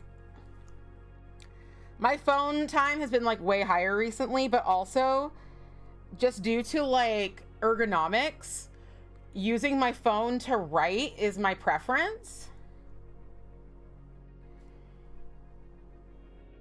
And I have been writing so much recently. I am so happy. I'm just so happy that I've been like writing and like making progress. This nail is not looking great, but this nail might have the onk on it. We'll see. I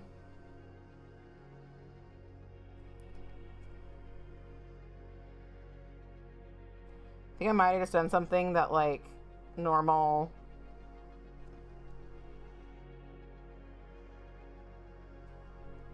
uh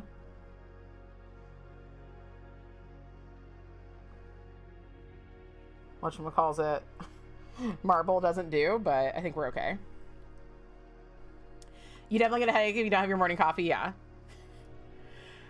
So, like, I need my energy drink in the morning, but also I always forget to drink my energy drink. Sometimes husbando follows me around with my energy drink, like, drink this, drink this, drink this, drink this, finish it, finish it, finish it. Because not only am I then like, the lesbianness is the inspiration, which is the hunger, starring David Bowie, Catherine Deneuve, and also Susan Sarandon, and the two ladies are lovers in it, and it is so fucking good, and you should watch it. If you can read trigger warnings about it, and if you can handle the trigger warnings, I highly recommend. Highly recommend. So I am now just painting, like, the floor of the vampire house.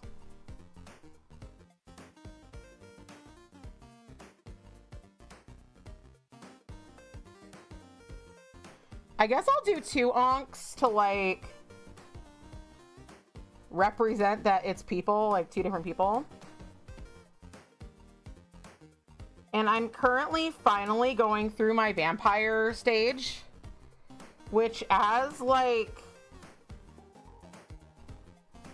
a goth, it's a long ass time coming. I've never been a vampire goth. And people are going to be like, what? People aren't going to be this way. But if somebody's like, what set off your vampire era? I'm going to have to be like fucking the Elder Scrolls 4 Oblivion. Fucking some random ass character. And it looks like he's a very well loved character when I look for like fan art and stuff. 83 on an erotic horror film, you're out. How could, I mean, I'm out and proud as a bisexual woman for that movie. But yeah, it's, for me, it is exactly what I need in these trying times. It's also where my habit of calling Helen Susan came from. Because I made a joke about Susan Sarandon being horny, and I just called her Susan, and I decided that Helen's name was Susan because they're kind of like similar names. And then, like, I decided to smoke while watching that movie, which is like a terrible plan. This one over here definitely needs some more like cross sections and like veininess on this side. Because it does not look like, honestly, a lot of this doesn't look like frickin' a lot of it doesn't look like marble, but we're gonna be fine. Yeah, it really did. I was not into Twilight in high school. Let me tell you what got me into Twilight. No man, no sexy hunky man could ever get me into Twilight. I'll tell you what got me into Twilight. A small, passionate woman with a high-pitched voice.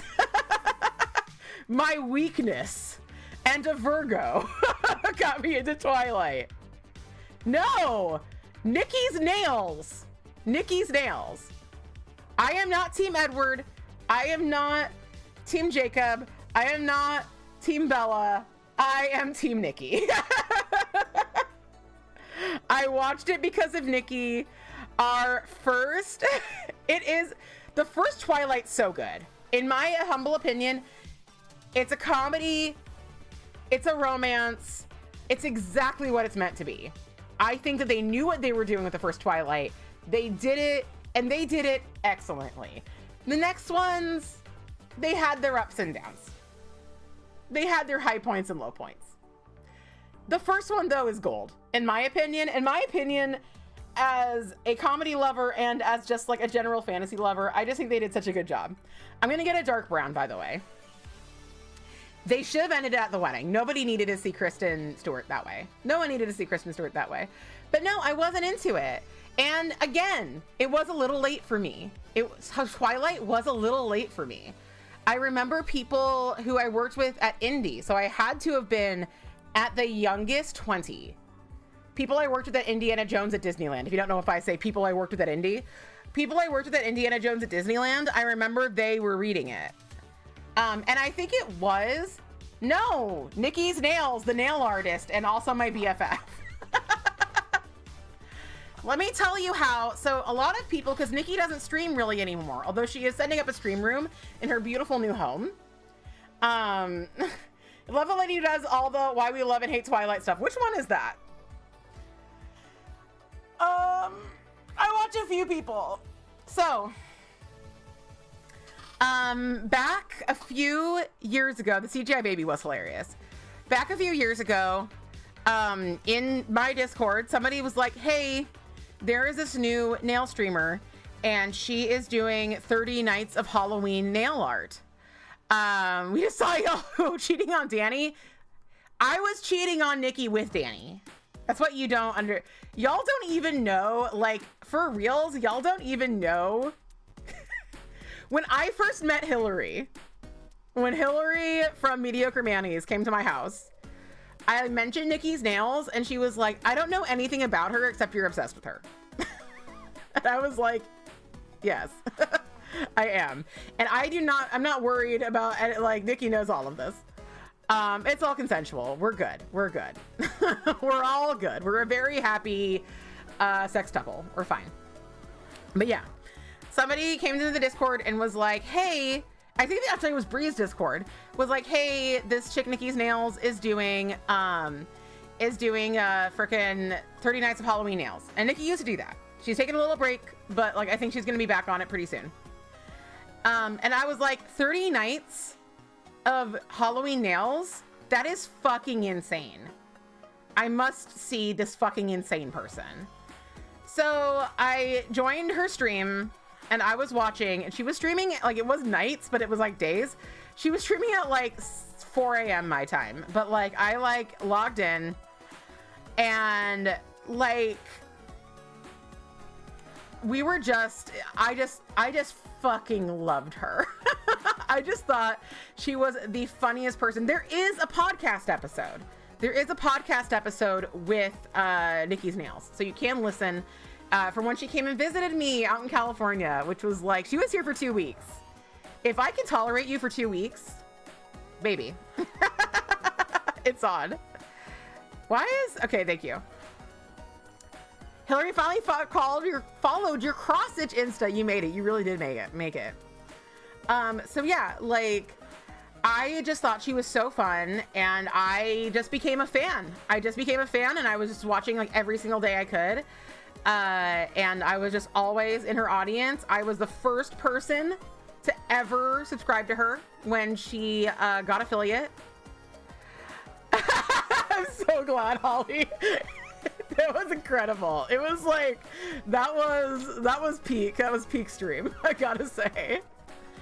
So yeah, and then she found out that I had a Twitch stream, and you know, and then we just were chatting all the time, and you know, we just kept chatting, and then like she found out I'd never seen Twilight, and she was like, we have to watch it together as a family.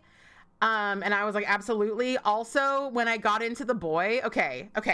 So this also ties into my love of The Boy 2016, because Nikki like inadvertently facilitated me being into I Will Let You Know, and then we should all just like bomb her, because like Nikki is so funny.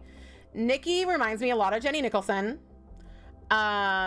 She just has these interests and she's so knowledgeable about them, and she will make you excited about her interests. And one of the really funny things is that one of her special interests is the Vampire Diaries, which Jenny Nicholson made a video on.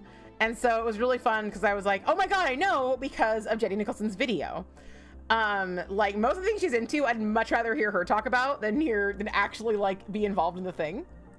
So anyway, But yeah, the first movie nights were Twilight, because I'd never seen Twilight. And so we watched Twilight, and I'm sure I wouldn't have had as good of a time if it weren't for Nikki and everybody here, but like, I did have such a good time.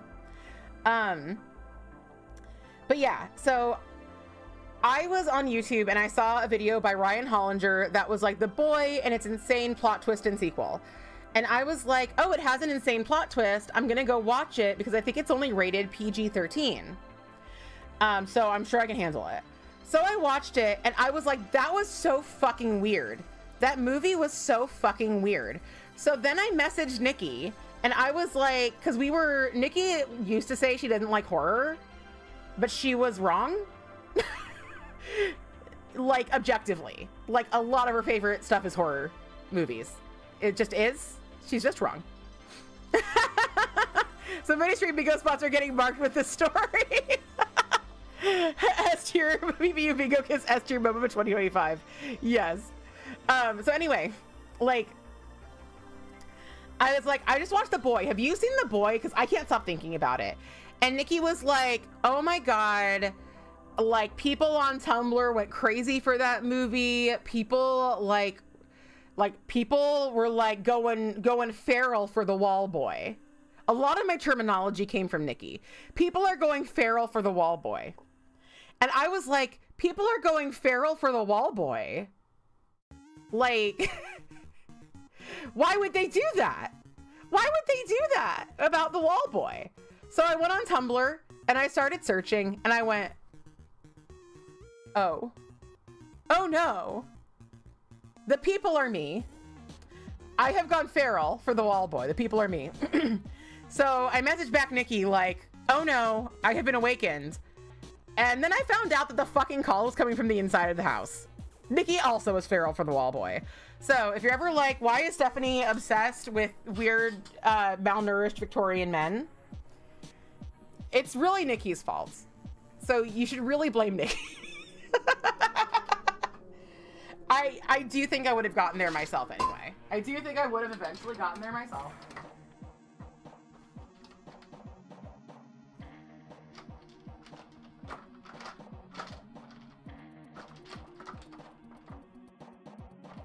I'm looking for a Victorian varnish, but I don't know where it is.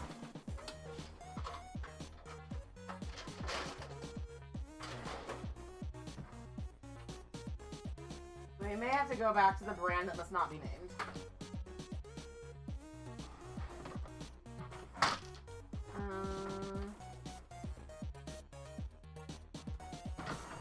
If I were this one Victorian varnish, where would I be? Or actually, I could also do Cuccio.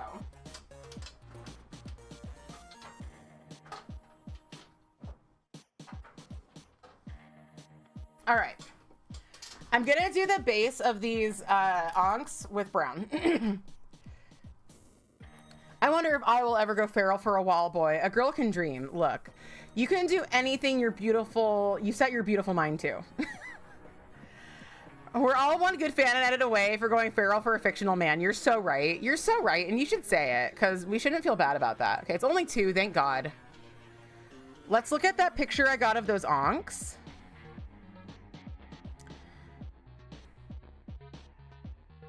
I found out, so there's 3 characters that I love in Oblivion in a perhaps sexual way.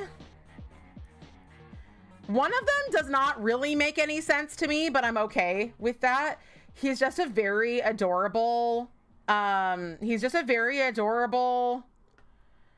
nice man. He's an old man, gray hair, slightly buck teeth, but I just think that he's very charming and cute. And then there's Vicente, of course, my boy, my love, my vampire. And then there is Sheogorath, which I talked about last time. He's a silver fox, and I was like, finally, he's not a finally it's not like a hear me out. And Danny was like, how is this not a hear me out? And I was like, shut up. But I did find out that the other person that's just like kind of a nice old man, that I love is actually also voiced by the same actor as Vicente. And the thing is that like in Oblivion, there's like 10 voice actors. Like overall, there's like 10 voice actors. So like half of the people are just those same voice actors. But it was interesting because like I was like, there's people who I can totally tell are Vicente, and then there's also people who like are actual characters they put effort into, which Vicente is one of them. And I'm like, oh, okay, that's where he was really doing the voice actor work. But then there's also just like the male Bretons that he also did, that he didn't put as much work into. Or at least we're just like kind of the same, because they didn't want, like a lot of times, like they'll just reuse the same voice lines for different people. Onk from the Hunger.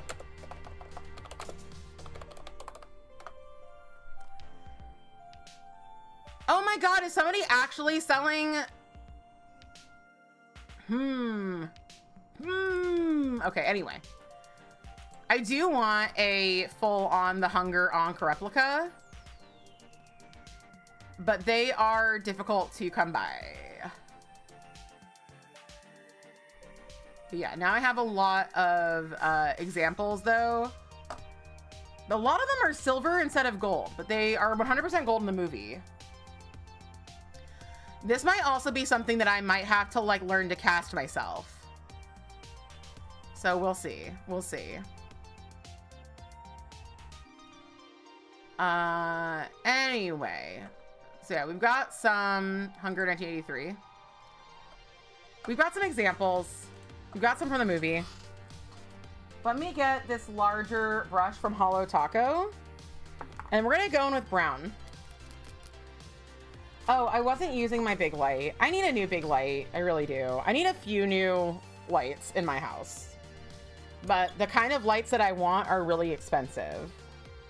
And I guess they're not like crazy expensive. They're only like 150 bucks a piece. So it's like, yeah, it's not like cheap. It's not like a cheap lamp, but it's also not like, you know, if you're going to buy something nice, if you're like, I need a high end, this, that, or the other thing, and you're like, it's going to be $150, like, that's not the worst.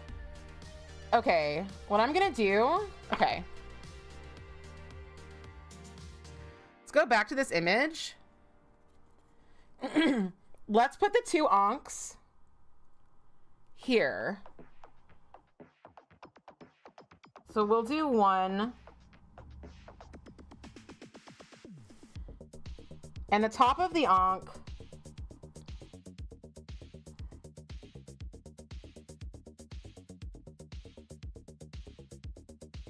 is definitely the largest part. Okay, and then it's got a bar right here. And then we've got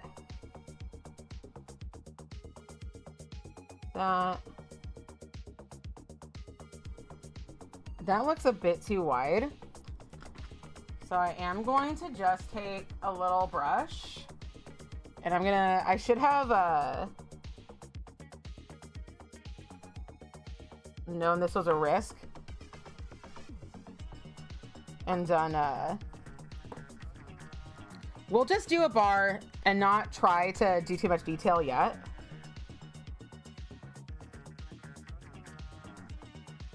We'll add the detail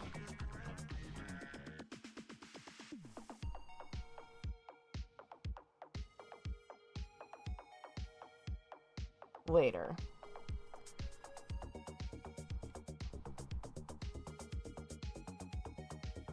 And then their chains come down here.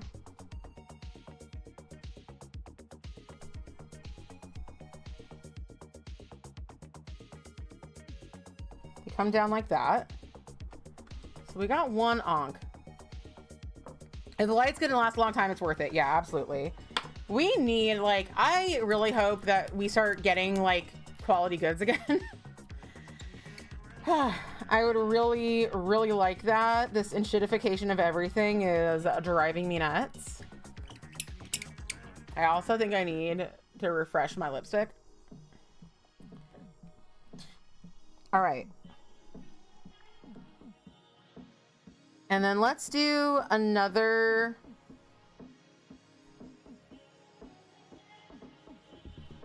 onk down here.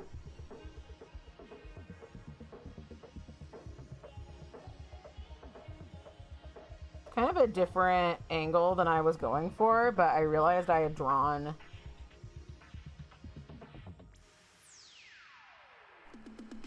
the onk itself in kind of a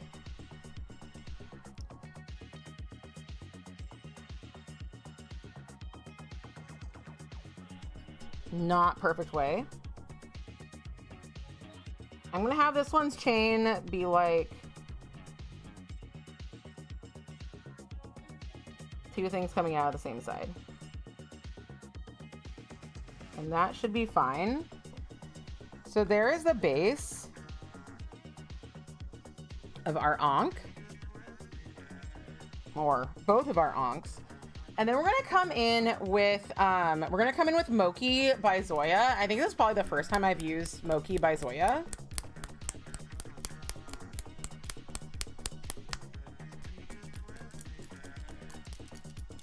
I thought I was gonna be making much bigger onks, but I think that this is going to actually just be better in general. I do think I am gonna make this thing a little bigger, because some of that can be shading as well. By the way, I've been doing some decluttering, and it's been very good. A lot of us do a lot of decluttering, and we talk about it nonstop because decluttering is never done, is the thing. Like, that's what you gotta realize. Like, to be successful, decluttering's never done.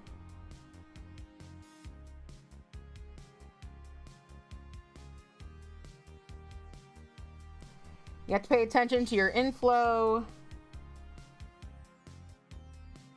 your outflow, how your items are serving you, things like that.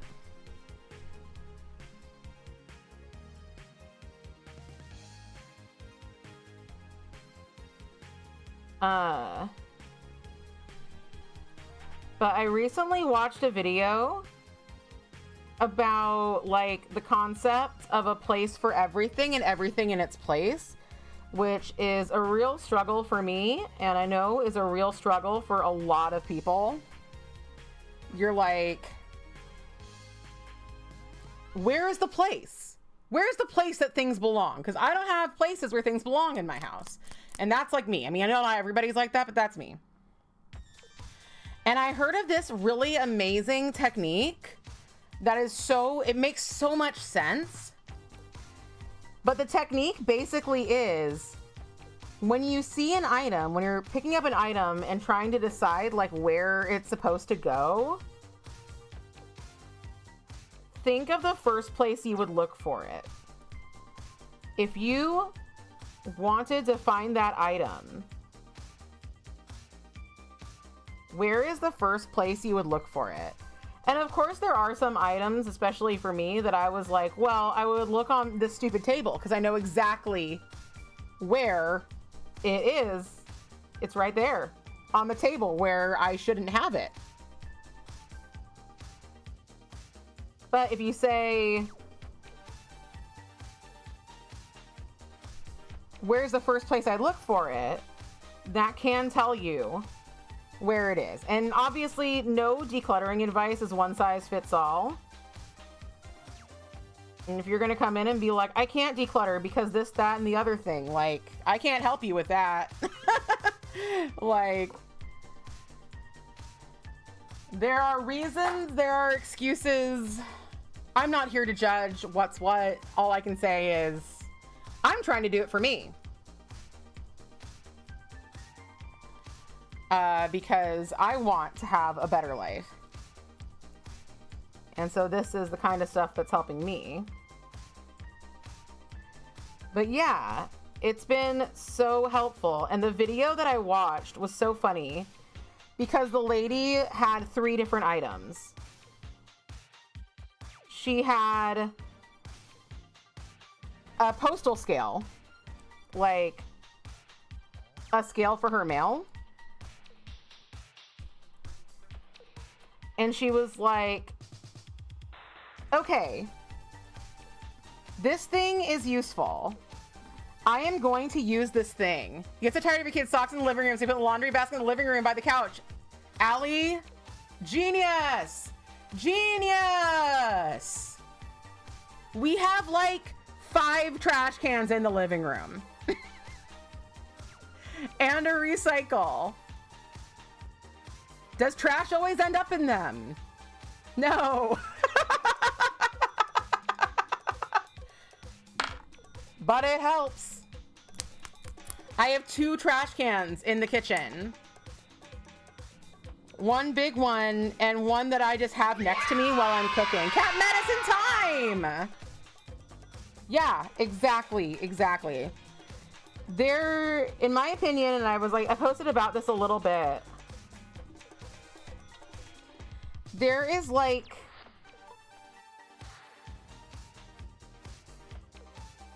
perceived organization and real organization. And so my definition for real organization is that you know where stuff is and you can get to it. And then also it's convenient enough that you will put it away. All right, thank you so much, Danielle. Thank you so much for your donation last time. Thank you. Have a great night. See you next week, hopefully. But yeah, there is perceived organization and there's real organization.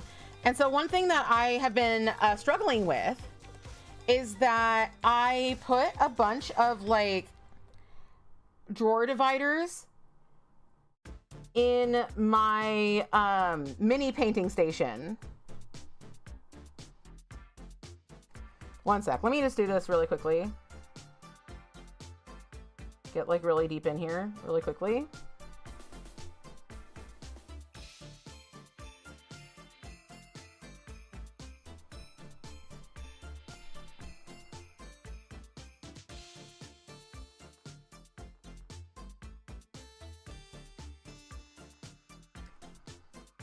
Let me look at this from a different angle. I need a little bit of shade. That's what I need to do.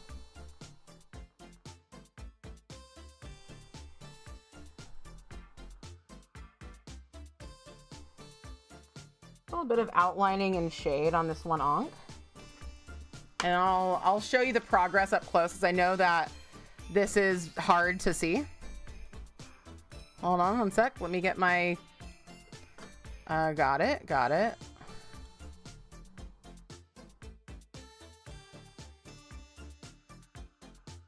Hold on, my nail polish is like stopping me from like getting a good angle.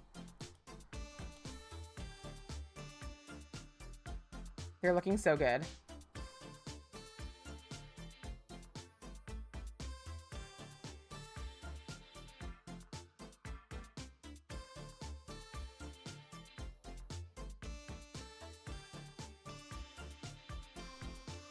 All right. Anyway, so I had drawers in, I had like drawer dividers in my drawers next to my painting station. So the top of my like painting station was like the stuff that I need a lot of. So like the stuff that I use for sculpting, the stuff that I use for like, you know, like extra bottles, just like things that I need. Either you're drunk or it's already blurry. It's not already blurry. I mean, it's not the most in focus anything's ever been in the history of time.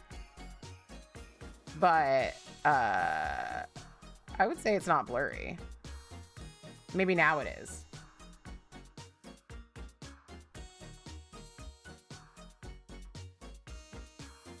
So you're drunk.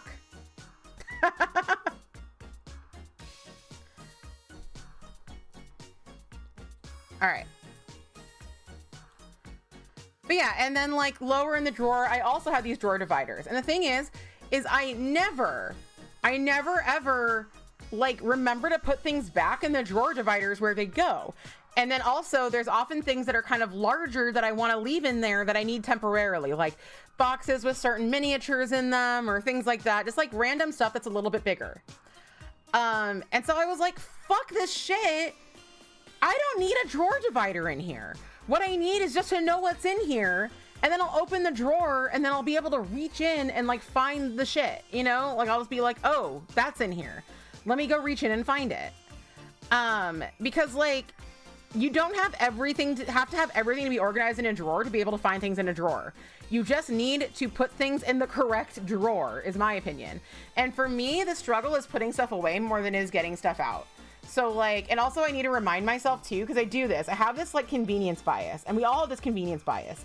If I leave the thing that I need out where I used it last, I'm gonna be there again and I'm gonna have it there to use. That's my bias. I'm like, I'm gonna be back here and I'm gonna want that kitchen knife and I'm gonna want this bag clip and I'm gonna want this nail polish. So I'm just gonna leave it where I last used it. And like, of course there is like stationing, like having a drink station, having a nail station, having a whatever. I'm not gonna put away my top coat every time because there is a place for it where I'm going to use it, that it lives, that it's always gonna be.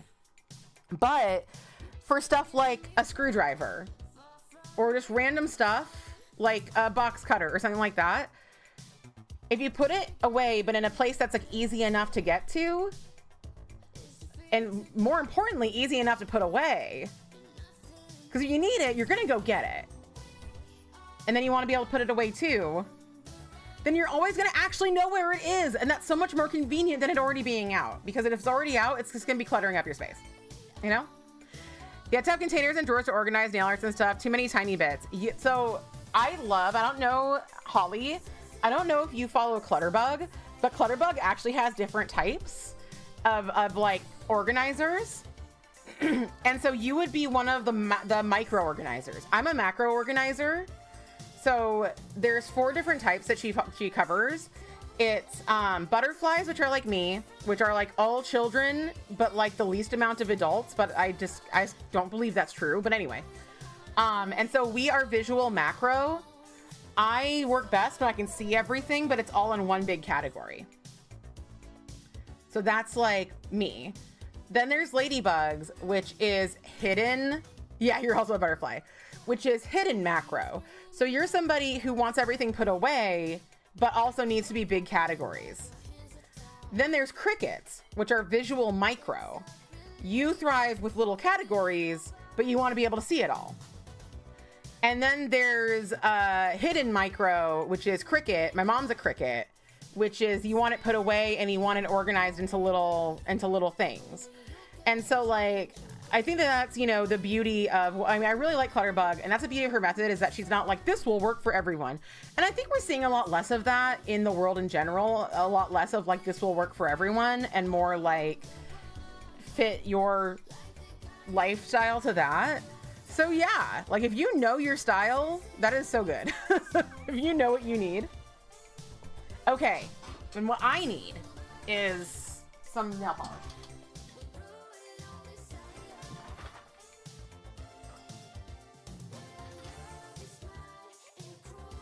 Okay, we got persistent memory.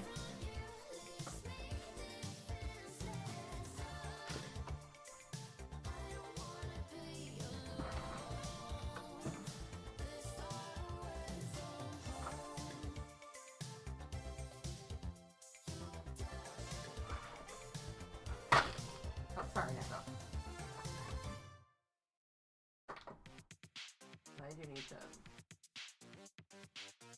scooch you away again.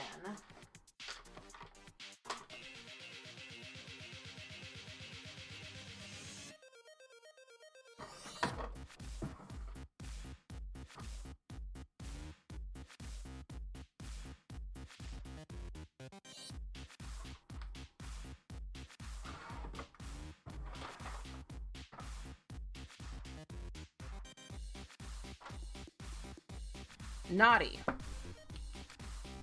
Oh, you're welcome. I love Clutterbug. I will say not all Clutterbug's videos are created alike, but she does have a lot of good tips.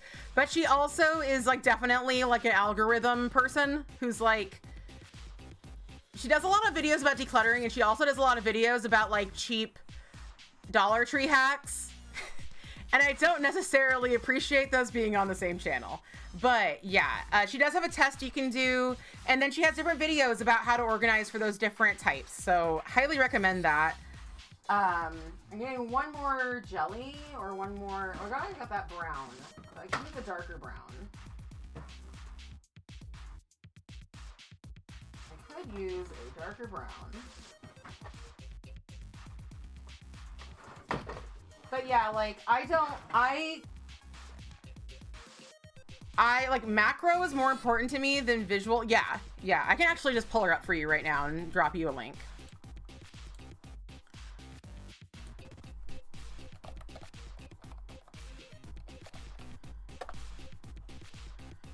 I've also been like, I just watched a few videos by this other creator the other day who's like, her name has like mom in it. So that doesn't like make me desperate to watch her because I'm not a mom. But she also had really great videos about decluttering and cleaning She's the one who had, oh no, the different one had like where things go away. This one introduced me to the flat rule, which I'll talk about in a second. Oh, is this one even darker brown? Is it? I don't know. Who the fuck knows? All right, and then I need a brown jelly from here. Now the question is, do I have a bobby pin? And if I don't have a bobby pin, where did I put my bobby pins? I have often been looking for bobby pins recently. And having difficulty tracking them down.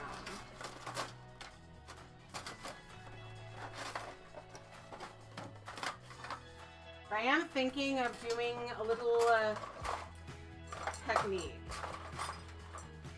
But I might not actually do a little technique if I can't find a fucking bobby pin. All my shit is falling everywhere. I do need to do some decluttering in this room. For sure. I'm not planning on getting rid of any of my nail polish. Not to say that I won't get rid of any nail polish if I find some and I'm like, I don't need that.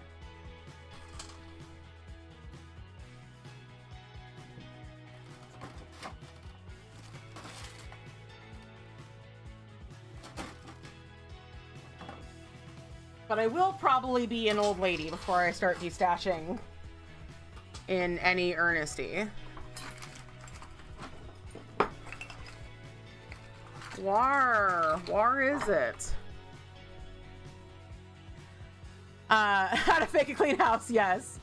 Yeah, and Clutterbug has ADHD. She is like so not like, even if you don't have ADHD, it's just so nice to not have somebody who's like a namer, a shamer. You know, who's not like, you've just got to get off your ass and do it, which like I do think to a point the get off your ass and just do it ideology is actually kind of helpful.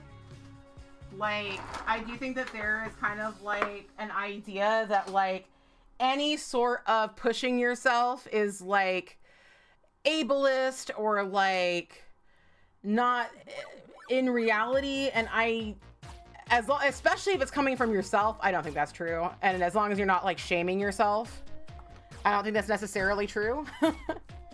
There's, you know, a broad spectrum. Obviously, there's always going to be exceptions, but sometimes it is good to, like, as we call it in DBT, do opposite action. You have a thing you don't want to do, just you're just going to have to try to do it. It can be so mentally overwhelming, for sure, like, and that's where self-compassion comes in, you know, like acceptance. My house is a mess and no one's coming to save me. A fact. If I want it done, I have to do it. Fact. I am never going to want to do it. Fact. You know? And I am not a shameful, horrible, lazy person for letting it get this way. There's a lot of factors that cause a lot of us to have messy homes and have disorganization that were thrust upon us, that are out of our control. And it's still our problems, you know? At some point you have to get off your ass and do it, but you don't have to do it all at once, and you can take breaks. That's always been my thing. So I don't know if y'all had those like marathon cleaning sessions that your parents, who were also very overwhelmed, put you through. not to I love my mom. My mom was very overwhelmed when we were growing up. She was a single mom. So, you know, I do have a bit of forgiveness. But also those marathon cleaning sessions really stuck with me, you know? I really want a bobby pin. I might get up for a second. I'm gonna run some ads really quickly and see if I can find a bobby pin. And I'll be back and I'll just continue on my tirade about fucking cleaning. I get like this every once in a while. Every once in a while, we get into like I want to talk about cleaning thing. I'll be right back. Here's 3 minutes of ads.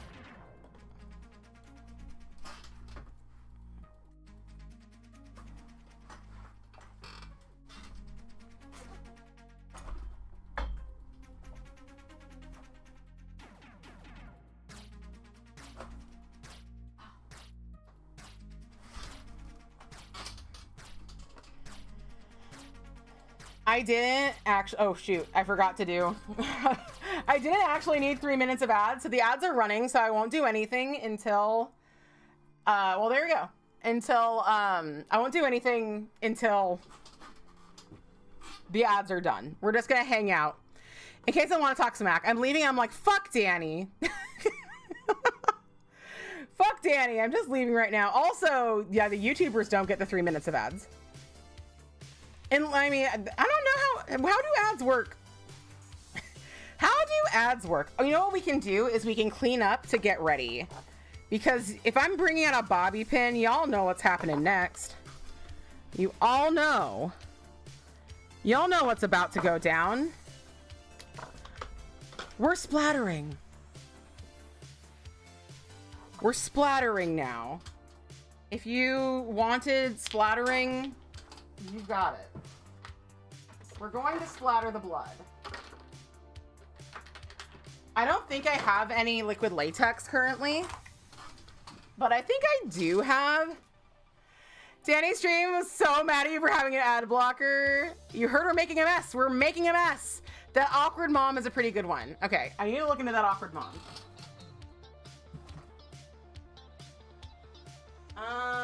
What was I looking for though? Oh yeah, like, do I have barriers? You're far, wherever you are. Hello, Rahara. Hello, hello. I may just do the tape thing. Do I have enough tape to do the tape thing? Or should I just embrace oblivion, you know? I have been embracing oblivion in another way. Hello, hello. We are waiting for our 3 minutes of ads to finish. And then we're gonna be doing some splattering. All right. Yeah, I am like out of tape from that tape dispenser. And I don't know, I know that somewhere in this room is more tape dispensers, but I don't really want to go get them. So maybe we're just gonna have to like be okay with this. Do I have a little bit of liquid latex that I could just kind of like, because the secret, my secret is that my last liquid latex got moldy, my like big thing of it.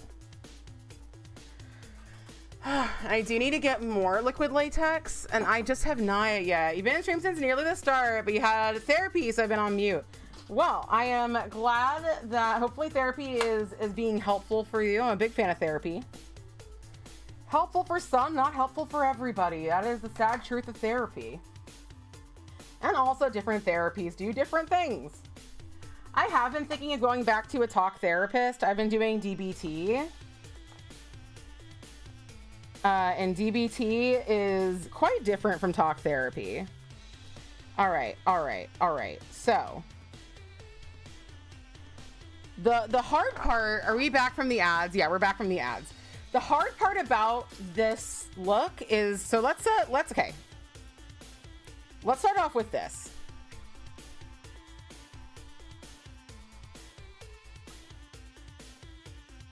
We're not going to do blood splatter everywhere, like the actual blood splatter technique everywhere.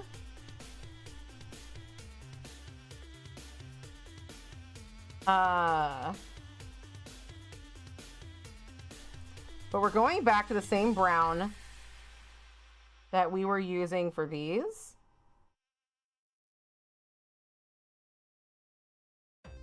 And we're going to make some baseline blood pools. Now, contrary to popular belief, blood splatter and blood is not just red. It is quite a brown experience. Therapy's kind of stopgap, more of like, I'm interacting with someone, not my mom. That can be what it's for sometimes. Definitely can be what it's for sometimes.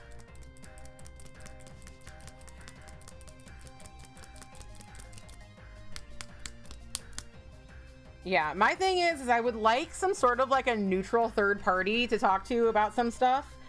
And like the only stuff I talk about in DBT are like issues that I want help with DBT for.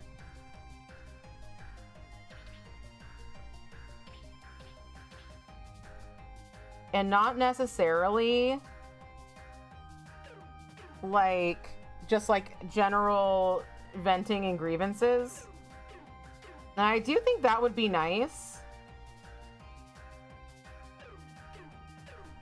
But also, I don't really know. I don't know if I need it enough to actually like afford it. You know what I mean? Like, I also like having money. You're showing the cat outside right now. She's like laying on your other cat's grave. Aw, I wonder if she remembers you buried him there. Because I'm a goth. I think that's very sweet.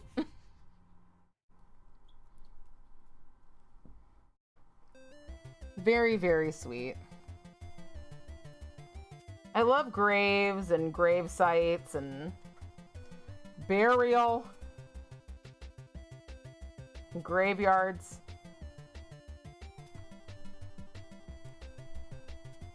All that shit. I'm not like other girls. But yeah, it would be nice to just have someone to run ideas past and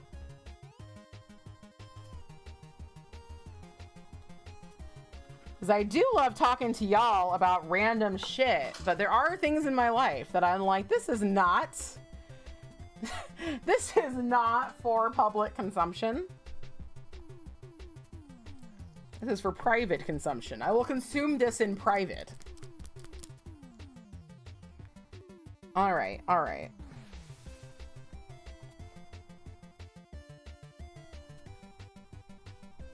All right. So we're gonna do a little bit of this dark red jelly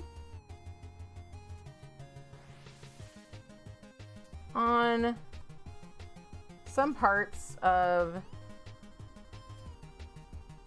these onks. I'm so excited to be excited about vampire things. Really been a long time coming for me. Really, really a long time coming. I do wish this, oh, is this mahogany? Mahogany probably is better. It seems the shaking. Mahogany jelly is probably better than cocoa jelly for this look. But honestly, I don't know if it's just that my bottle of it is like the color has turned or something. But I wish it was redder. And maybe I just need to like shake it more. I don't know. I also wish it was more punchy. And I do believe that, like, I often think that with certain colors that I'm like, I wish this was like more of a, that this was like a more colorful jelly. Okay, so there's that on those nails. I do wish I knew. Let me look one more time for, oh, I do see it. I do see it. Okay. Let's not reach with the exact nail you just did, Steph. Okay, let's get it. Let's get it. Okay. We do have some nail protectors. You wish ILMP is more punchy too. Yeah, if I ever release, if I ever make nail polish, I'm gonna like make like a set of jellies that are just like, this is what you actually want. Or this is what I actually want. I do know ILMP released like a set of jellies, and I should learn the names so that if I, or OPI, did I say ILMP? I meant OPI. OPI released a set of jellies. Like a big collection of them.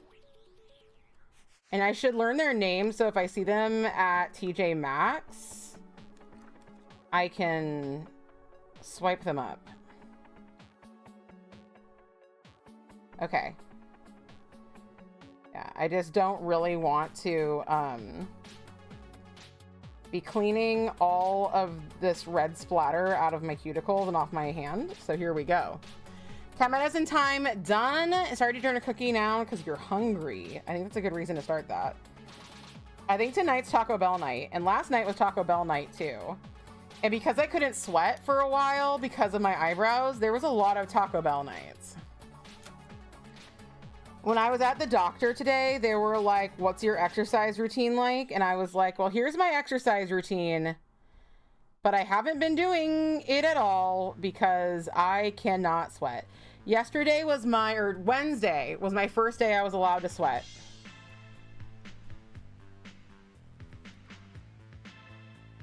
And I sweated it up. I did dishes. I cooked a very sweaty dinner, a dinner that like does take a lot of like, a lot of doing. I did laundry. Did I process a print? No, I don't think I processed a print. Oh my God, though. We are printing, son. We're printing Barbarella.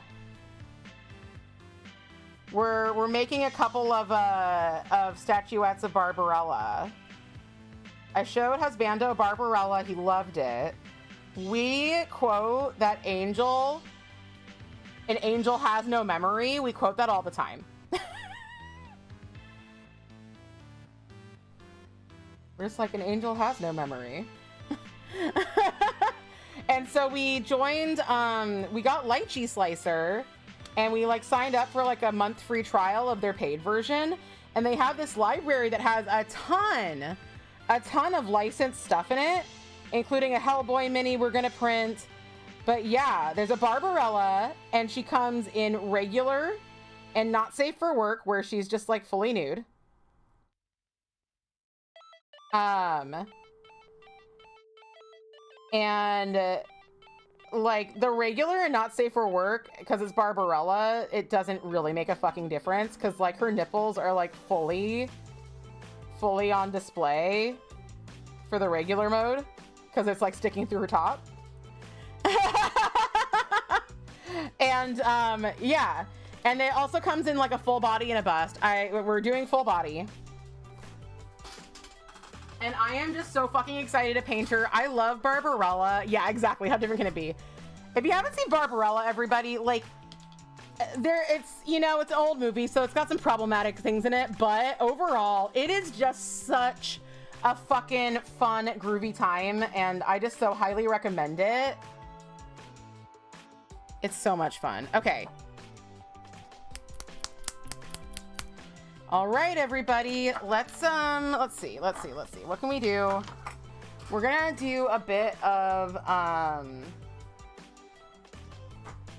brand new vampire-y shirts. We're going to cover it. We're gonna tuck in like we're going to Joe's Crab Shack. We're gonna cover some of these bottles back here. Like we're going to Joe's Crab Shack with a bunch of nail polish. Although I do have to say, like, this bottle of Synthetic Symphony, oh, you can't really see it anymore, but it used to have a lot of, like, specks. It used to have a lot of specks of like, paint on it from another experiment like this. It's actually not the color I want, so here you go. Yeah, movies in that period of time are fairly horny. Oh, not in a charming way. I thought that this movie was charming, personally. Personally, I thought it was charming. I really want to cover this nail. I just need to figure out how. It had its problems, but I really enjoyed it. Let me... Where is that tape that I'm running out of? Right there. And it was rated PG, which is fucking ridiculous, to be quite honest. You've only seen it like twice, maybe 3 times. Oh man, iconic. Yeah. I had never seen it until I watched it for and with Sun. But I know that my sister-in-law, my ex-sister-in-law, really loved it. Or at least it really knew about it. All right, all right. But yeah, old ratings were fascinating. Fascinating. The stuff that was like considered fine versus the stuff that was just like, no. All right. We are doing some splattering. Let's go. So we're starting with the brown.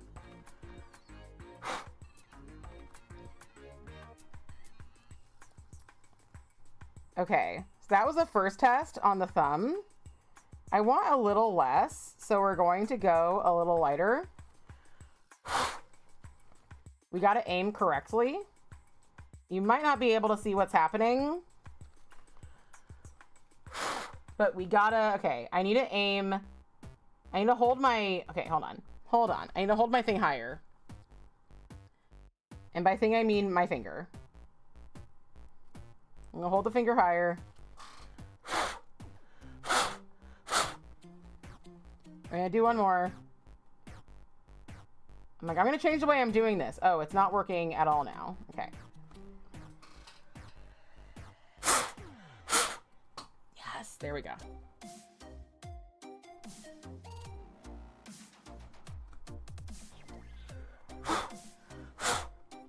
There we go.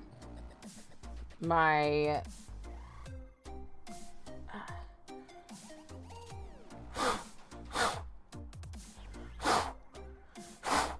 yeah, Barbarella is definitely the vibe. Like, I mean, obviously, like, Austin Powers is based off of freaking James Bond, but yeah, Barbarella also has the Austin Powers vibe. You watched it because of your Duran Duran obsession in high school, though you were in college when you watched it. You need hair dyeing smock to protect my clothes, right? My clothes are doing fine, though. I actually haven't gotten any on my clothes. Or I actually gotten any on this paper towel.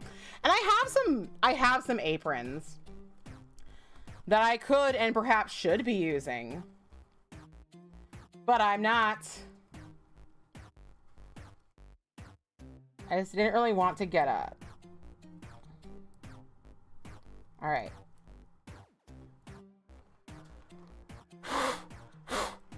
Okay, that didn't really work. Let's try it again.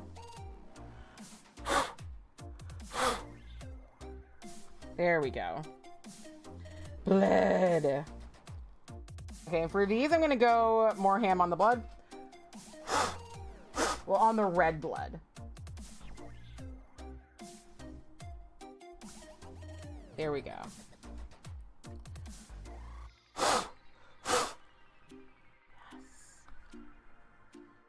I do feel like I am kind of like going back on my readability scenario that I was so,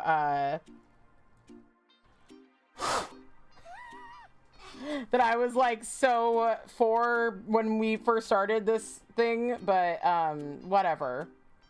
When you see an opportunity to do some splattering, you take the opportunity to do some splattering, you know? On a slightly different note, you haven't colored your roots since like November, so really calling them roots is not that accurate anymore. How do they look? Do you like them?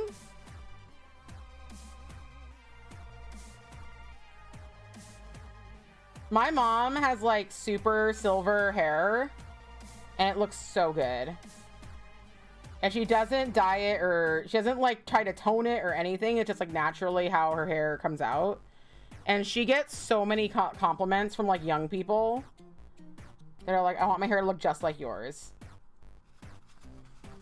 And it's like, okay, well, maybe wait a few years. Maybe wait. Now what I'm gonna do now,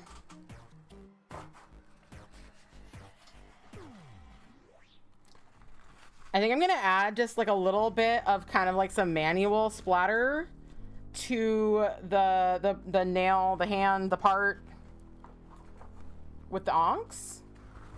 Silver hair is so beautiful. Yeah. Don't fake your silver hair. Just wait, and then if you are older, you can just fake it then if it doesn't come in the way you want it. That's my thought on the matter.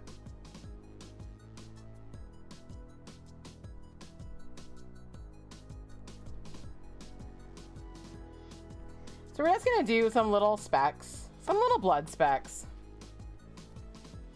Yours like dark blonde with some gray patches. The rest is light yellowy blonde, I see. Are you gonna like continue to grow it out?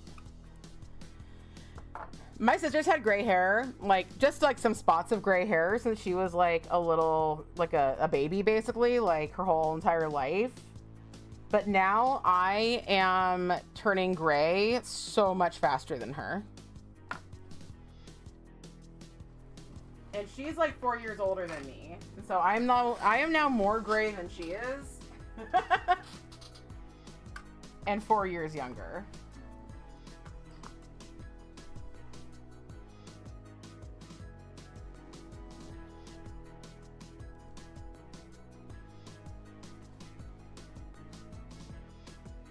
Okay.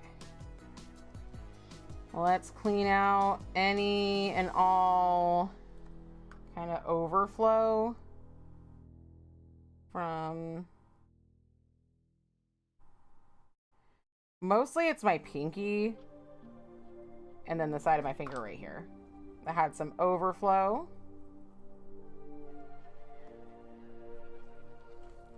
There we go. Got back on the hair coloring train. You're just kind of frozen. I see what you mean. You're gonna start going gray at like 25. The last 7 years, you quit fighting it. You're mostly light and dark gray, mixing some silver. You're 44. How do you like it? It's so interesting how differently we all age.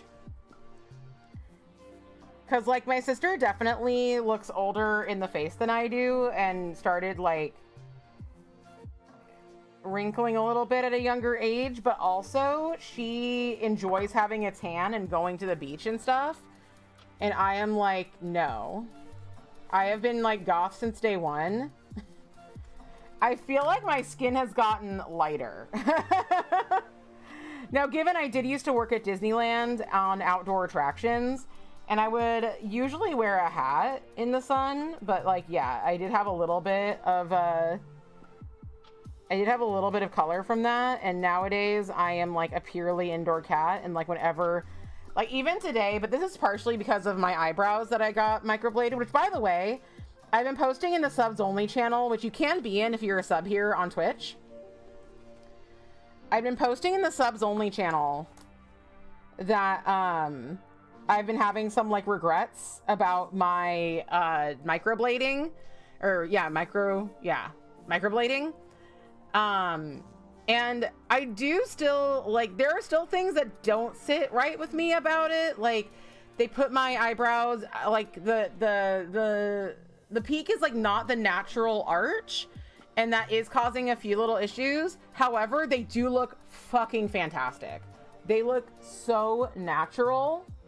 I still have a touch-up to do, but that should just, like, help the areas. Like, here you can see, like, my real eyebrow, and then it fades out to, like, not real eyebrow. That should just like touch up that little area, but that doesn't even look like not real eyebrow. That just looks like thin eyebrow. It looks so good. It looks so fucking good. You love it. Your hair is softer from not dyeing it. You also have curly hair. That's so nice.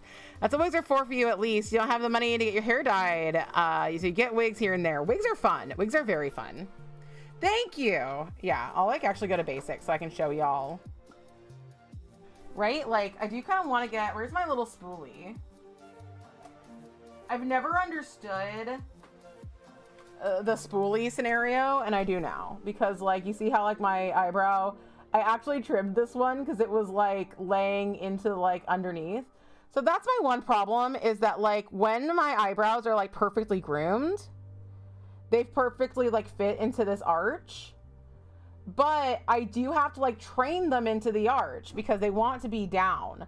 So that's the one thing that I don't like about what this artist did, but I went to her because she had this very, very natural style. And I wanted a very, very natural style. And I do have to say that I was skeptical because I hadn't washed them for a week. They were flaking, they were full of Aquaphor, and I wasn't allowed to wash them at all or sweat in them or anything. So they were getting kind of grungy and nasty. But then I finally washed them, and they're just looking fabulous. Exactly, they'll pick up that one little spot and it'll be perfect. Exactly. So like, you know, nothing in life is perfect. Nothing's perfect. Nobody's perfect. But I do think that they turned out really great. And it's such a relief after struggling my entire damn life with trichotillomania, which is compulsive hair pulling.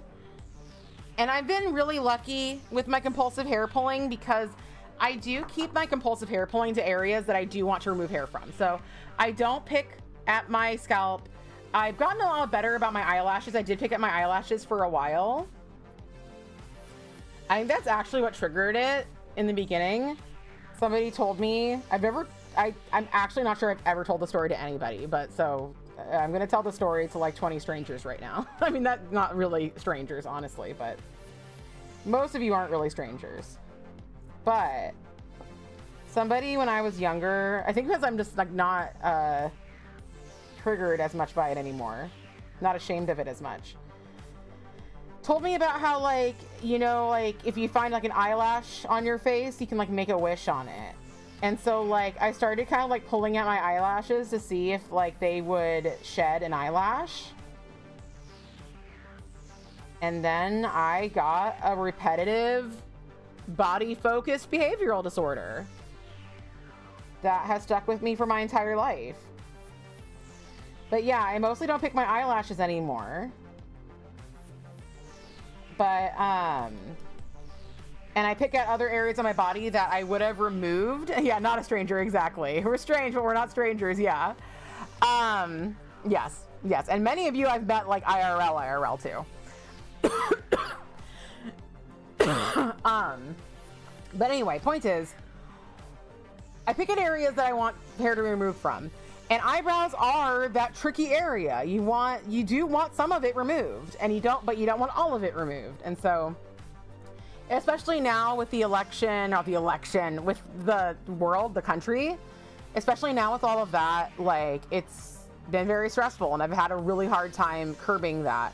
And I've been trying to with my DBT and stuff, but like honestly, those habits can be so hard to break. Especially because like you can never remove yourself from your body, you know, you just can't remove yourself from that situation. So yeah, so finally I waited a year before I like really decided to do it. I've been thinking about it, and finally I did it, and I am so happy I did. I feel like now I feel more comfortable with like less makeup on because I like really feel like I have a frame for my face. So I'm just over the moon about it. I'm just so happy with these eyebrows. And the thing that really, like, I try not to rely on the approval of anybody. If there's one person in the world whose approval I want, it's my husband's, because our lives are inextricably bound. I guess they could be extrican, but that's not going to happen because we share the same life. But everybody else, I want them to think that I'm a kind person.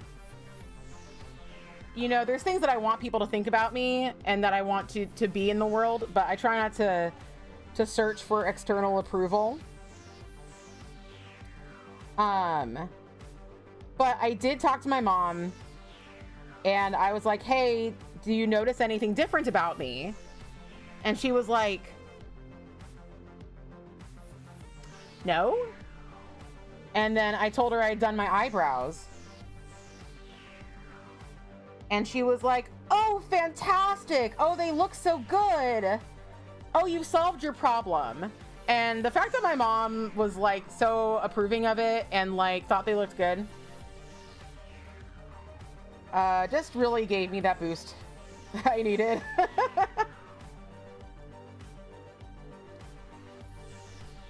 Because you know how moms can be. They'll be like, no, your beautiful face.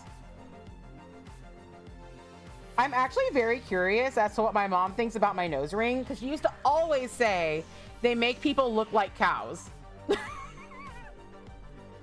And what I have to say to that is moo. Some of us want to look like a cow, you know? All right, what time is it? It's 2:56. I do kind of want to just throw on another, I want to throw on another polish, so I'm going to put on Glisten and Glow Vamp Stamp, which is this beautiful gray with a red flaky, and it's vampire themed, and it's going to be perfect. So let's do that really quickly so I can go and do the rest of things I need to do today. Yeah, oh man, mom, right. Now you'll be less likely, maybe because you want to mess up the shape. Actually, Luna, for sure. And also, like, it really gives me... I'll be feeling because I do it mostly by touch. Oh, yes. Sorry. Thank you. I do forget about that sometimes. I get 30.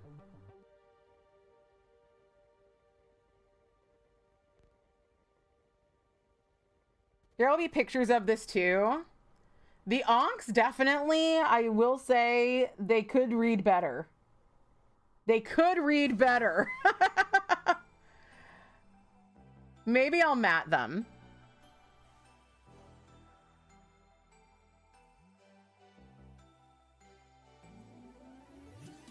Overall, though, I do think that they, like, really do. This really does look like blood splatter on marble. Thank you. It really does look like blood splatter on marble. Let me see if I can get you a closer look. There. Thank you, thank you. And I think the pair of onks really adds a couple's vibe. Sent you a peely. You know I don't peel. You know I don't peel. They look good, but you can't see the onks. I think in the pictures you will. The lighting here isn't perfect for this, so I think in the pictures you're gonna see the onks for sure. So I will for sure get the picture when we're done. Thank you. Thank you. Ooh.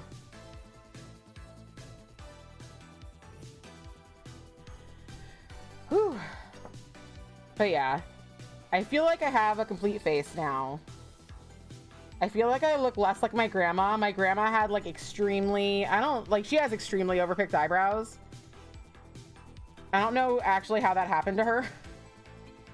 Oh, but what I was gonna say though is that I pick mostly by feel. I don't sit in front of a mirror. I just like feel them and then pluck. So of course, like, I don't always stay within the bounds of my eyebrows, even if I want to, because I'm like, oh, I'm feeling them, and like this seems like an area that probably isn't in where my eyebrow is, but it actually is. But I'm actually lying to myself. Shepherd, I'm painting my other hand. I literally can't pick you up. If you want to, you can try to kick your brother out of the cat tree. Please send me pics of your grandmother's onk. You have a criminal justice degree, can confirm they look like blood splatter or marble. I didn't know you had a criminal justice degree. Maybe I did know, and you're just retelling me right now, and I'm just like, I didn't know. But that's amazing. Thank you.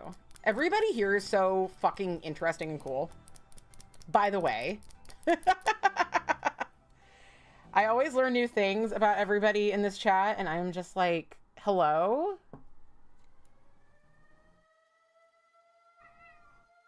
Y'all are so interesting and cool. Shepherd, I can't right now. I wish I could. Shepherd's like, it's 3 p.m. You're done. You're done now. You're actually done now. Angels have no memory. You're Luna. You're so right, and you should say it. That was perfect. If Hubs isn't watching, I'm gonna tell him that. Yeah, exactly. If I forget something about you, just remember angels have no memory. Remember, Shepherd, you can sit with me. Yes, exactly. Thank you. I'm really happy with them. I definitely want to watch The Hunger now. I love celebrating my favorite queer movies. And I know I've said it before, but I'll say it again. I love Susan Sarandon. I feel so blessed that I've been watching Rocky Horror since I was like literally a little baby. And Susan Sarandon is exactly like the person I always hoped she would be. Like, you know, sometimes somebody's in something and you're just like, wow, you suck balls. How did you make such a beautiful piece of art that I resonate with so much? We should watch Alien sometime. And then sometimes you have somebody who is in a piece of art that you resonate with and is beautiful and you love it so much. And you're like, you are everything I want to be. And that's Susan Sarandon. That is Susan Sarandon for me. It's always so hard for me to decide who the sexiest person in Rocky Horror is. They're all so sexy. Obviously, I do have some that I find less sexy than others, like categorically. But like, it's so hard to choose. Because like, I definitely would love to be somebody like Eddie and also just love him in general. Think he's very sexy. I think like obviously Frankenfurter is like, I mean, Frankenfurter is kind of the answer, but like as I have grown, it's like I find freaking Brad so sexy, so sexy. Of course, I find Janet so sexy. Columbia is kind of closer to my taste in women.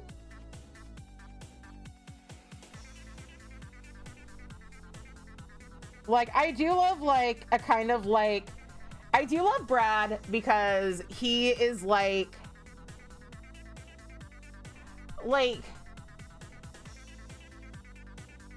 He embraces... Yes, Barry Bostwick. Oh. He embraces the sexiness. I like, here's my thing, and this is completely subjective. I identify more with Frankenfurter as a destroyer of innocence, as the white rabbit of sin, and I find, yes. Yeah, fun fact about me, they're all so sexy. And I find a more innocent, but wanting... If someone's like, touch me, I want to be dirty. That's the one for me. his tidy whities. Oh, beautiful man. Beautiful man.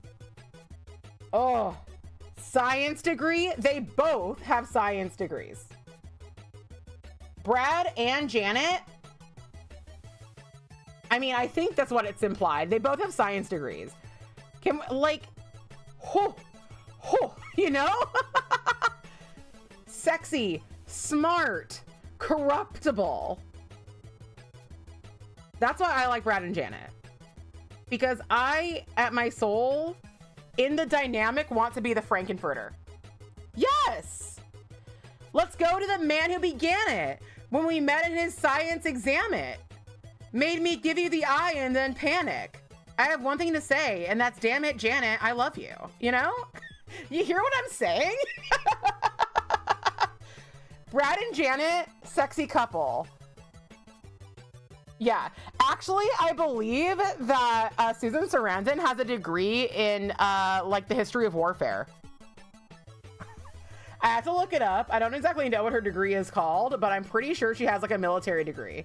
You are Dr. Scott. You are Dr. Scott, or the criminologist. Are you Dr. Scott or are you the criminologist?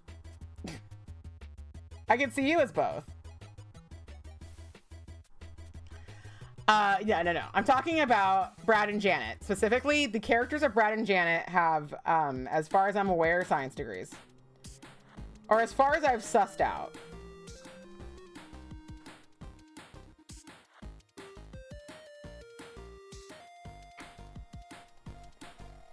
So we are here for the innocent but smart people who want to be dirty.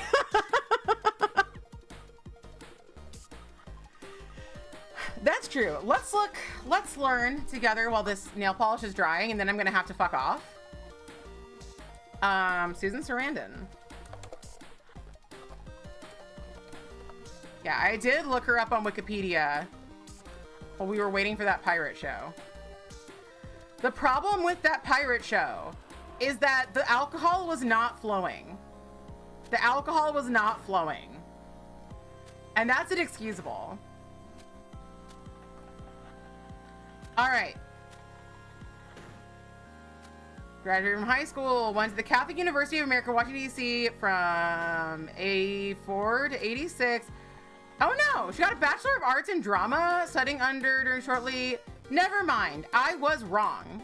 I was absolutely wrong. She has an acting degree. I was wrong. I don't know where I heard that. No, why would we dislike Susan? Susan is, I want to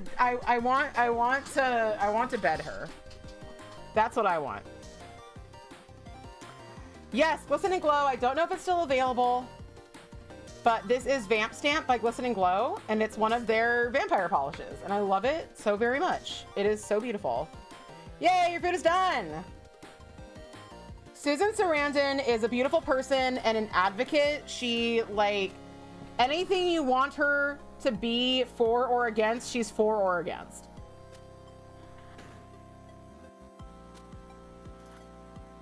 She's for trans rights, she's against the war in Gaza, she's for gay rights, and she is gay. she's bisexual.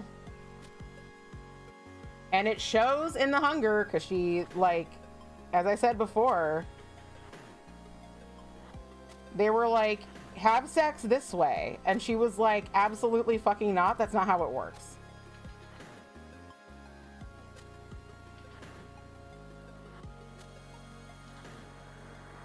I've been using a lot of Out the Door recently because I just haven't been feeling this Halloween top coat.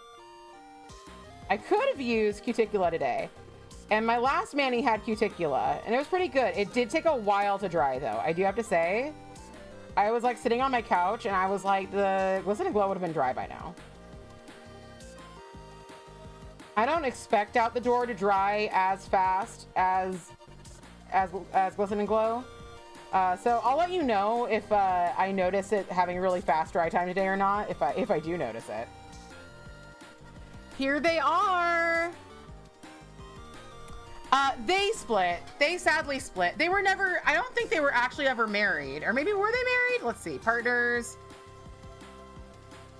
No, she never married after Chris Sarandon, Prince Humperdinck in the Princess Bride. She married him. And that didn't work out. And then she married someone else. One of these days, I kind of do want us to watch, The Sentinel. It's another movie that has Chris Sarandon in it. It does have some problematic issues. Mostly the ending. The ending, they have these, like, demons come, and a lot of them are played by people with disabilities, and it don't sit right with me. No, sir.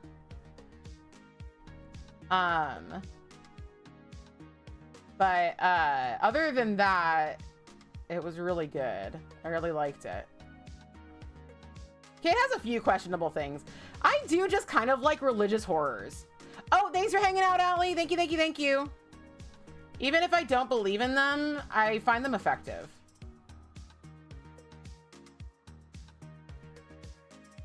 It is sad they split. And you know, like, yes, you do need to order soon. Jill is amazing. Jill is absolutely an ally, and I love her. She's just a wonderful person. But yeah. Just like Susan Sarandon.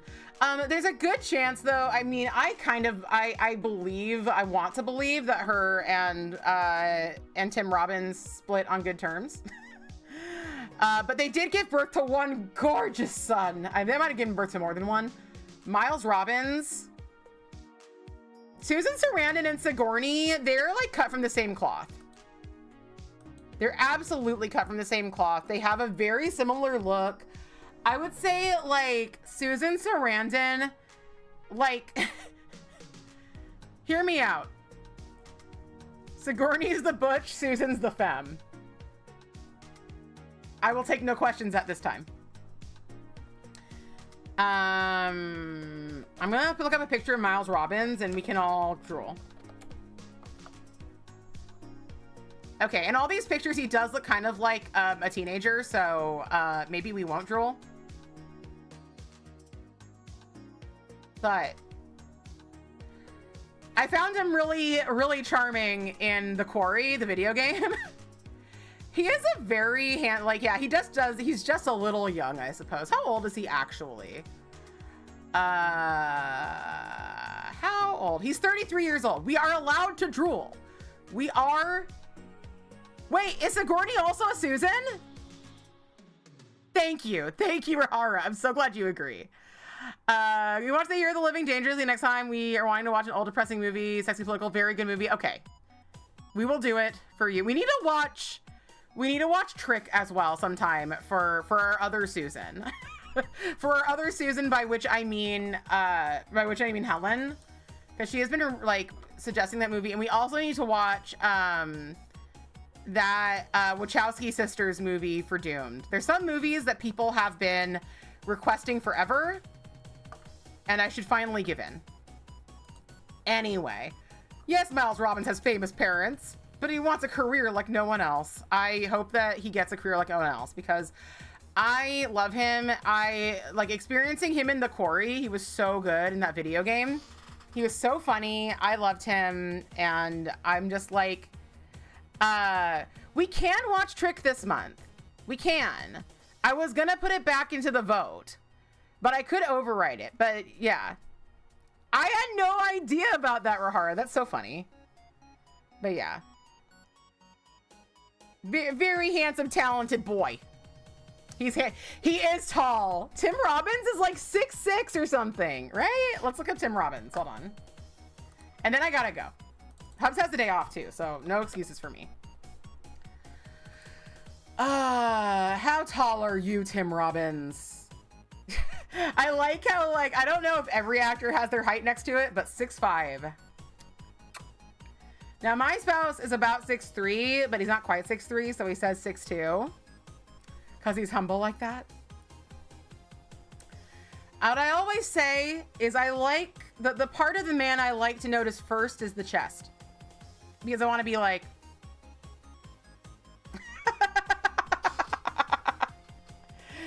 That's what I like to notice first. Tim Robbins, sexy older man.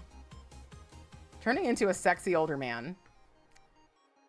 He had kind of like I'm like the middle-aged years, I think were a bit rougher on him, but he's getting back there. But he's really a character. He's really like, you gotta see him like, he's not a picture man.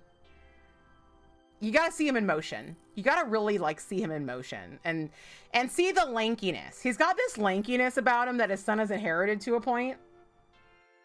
That's just, I'm just like, you are made of sticks and rubber bands.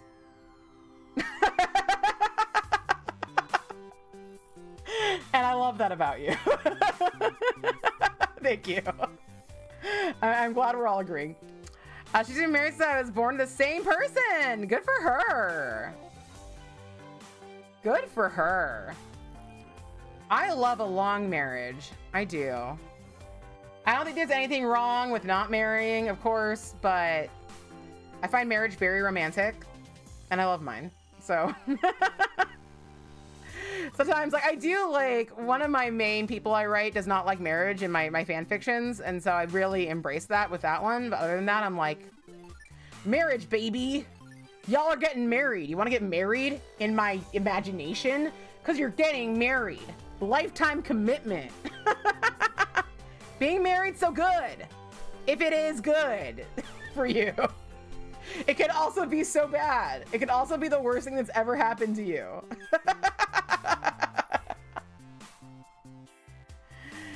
She's evidently super close friends with Jamie Lee Curtis. How fun. Okay, that's a friend group. That's a friend group. Everybody, I've got to fucking go. I've got to go right now, okay? I love you all so very dearly. We are almost at our goal for Trans Lifeline, so let's keep it up for the rest of the month. It's super, super amazing that so 390, which actually means we are at 415. Crazy, $85 more. And then we have hit our goal, and then we're just gonna keep going until the end of Pride, because why not? All right, anyway, everybody, have a great weekend. Danny at 5 p.m. PST is going to be watching a My Hero Academia movie, greatest Pride movie of all. And I love you, bye!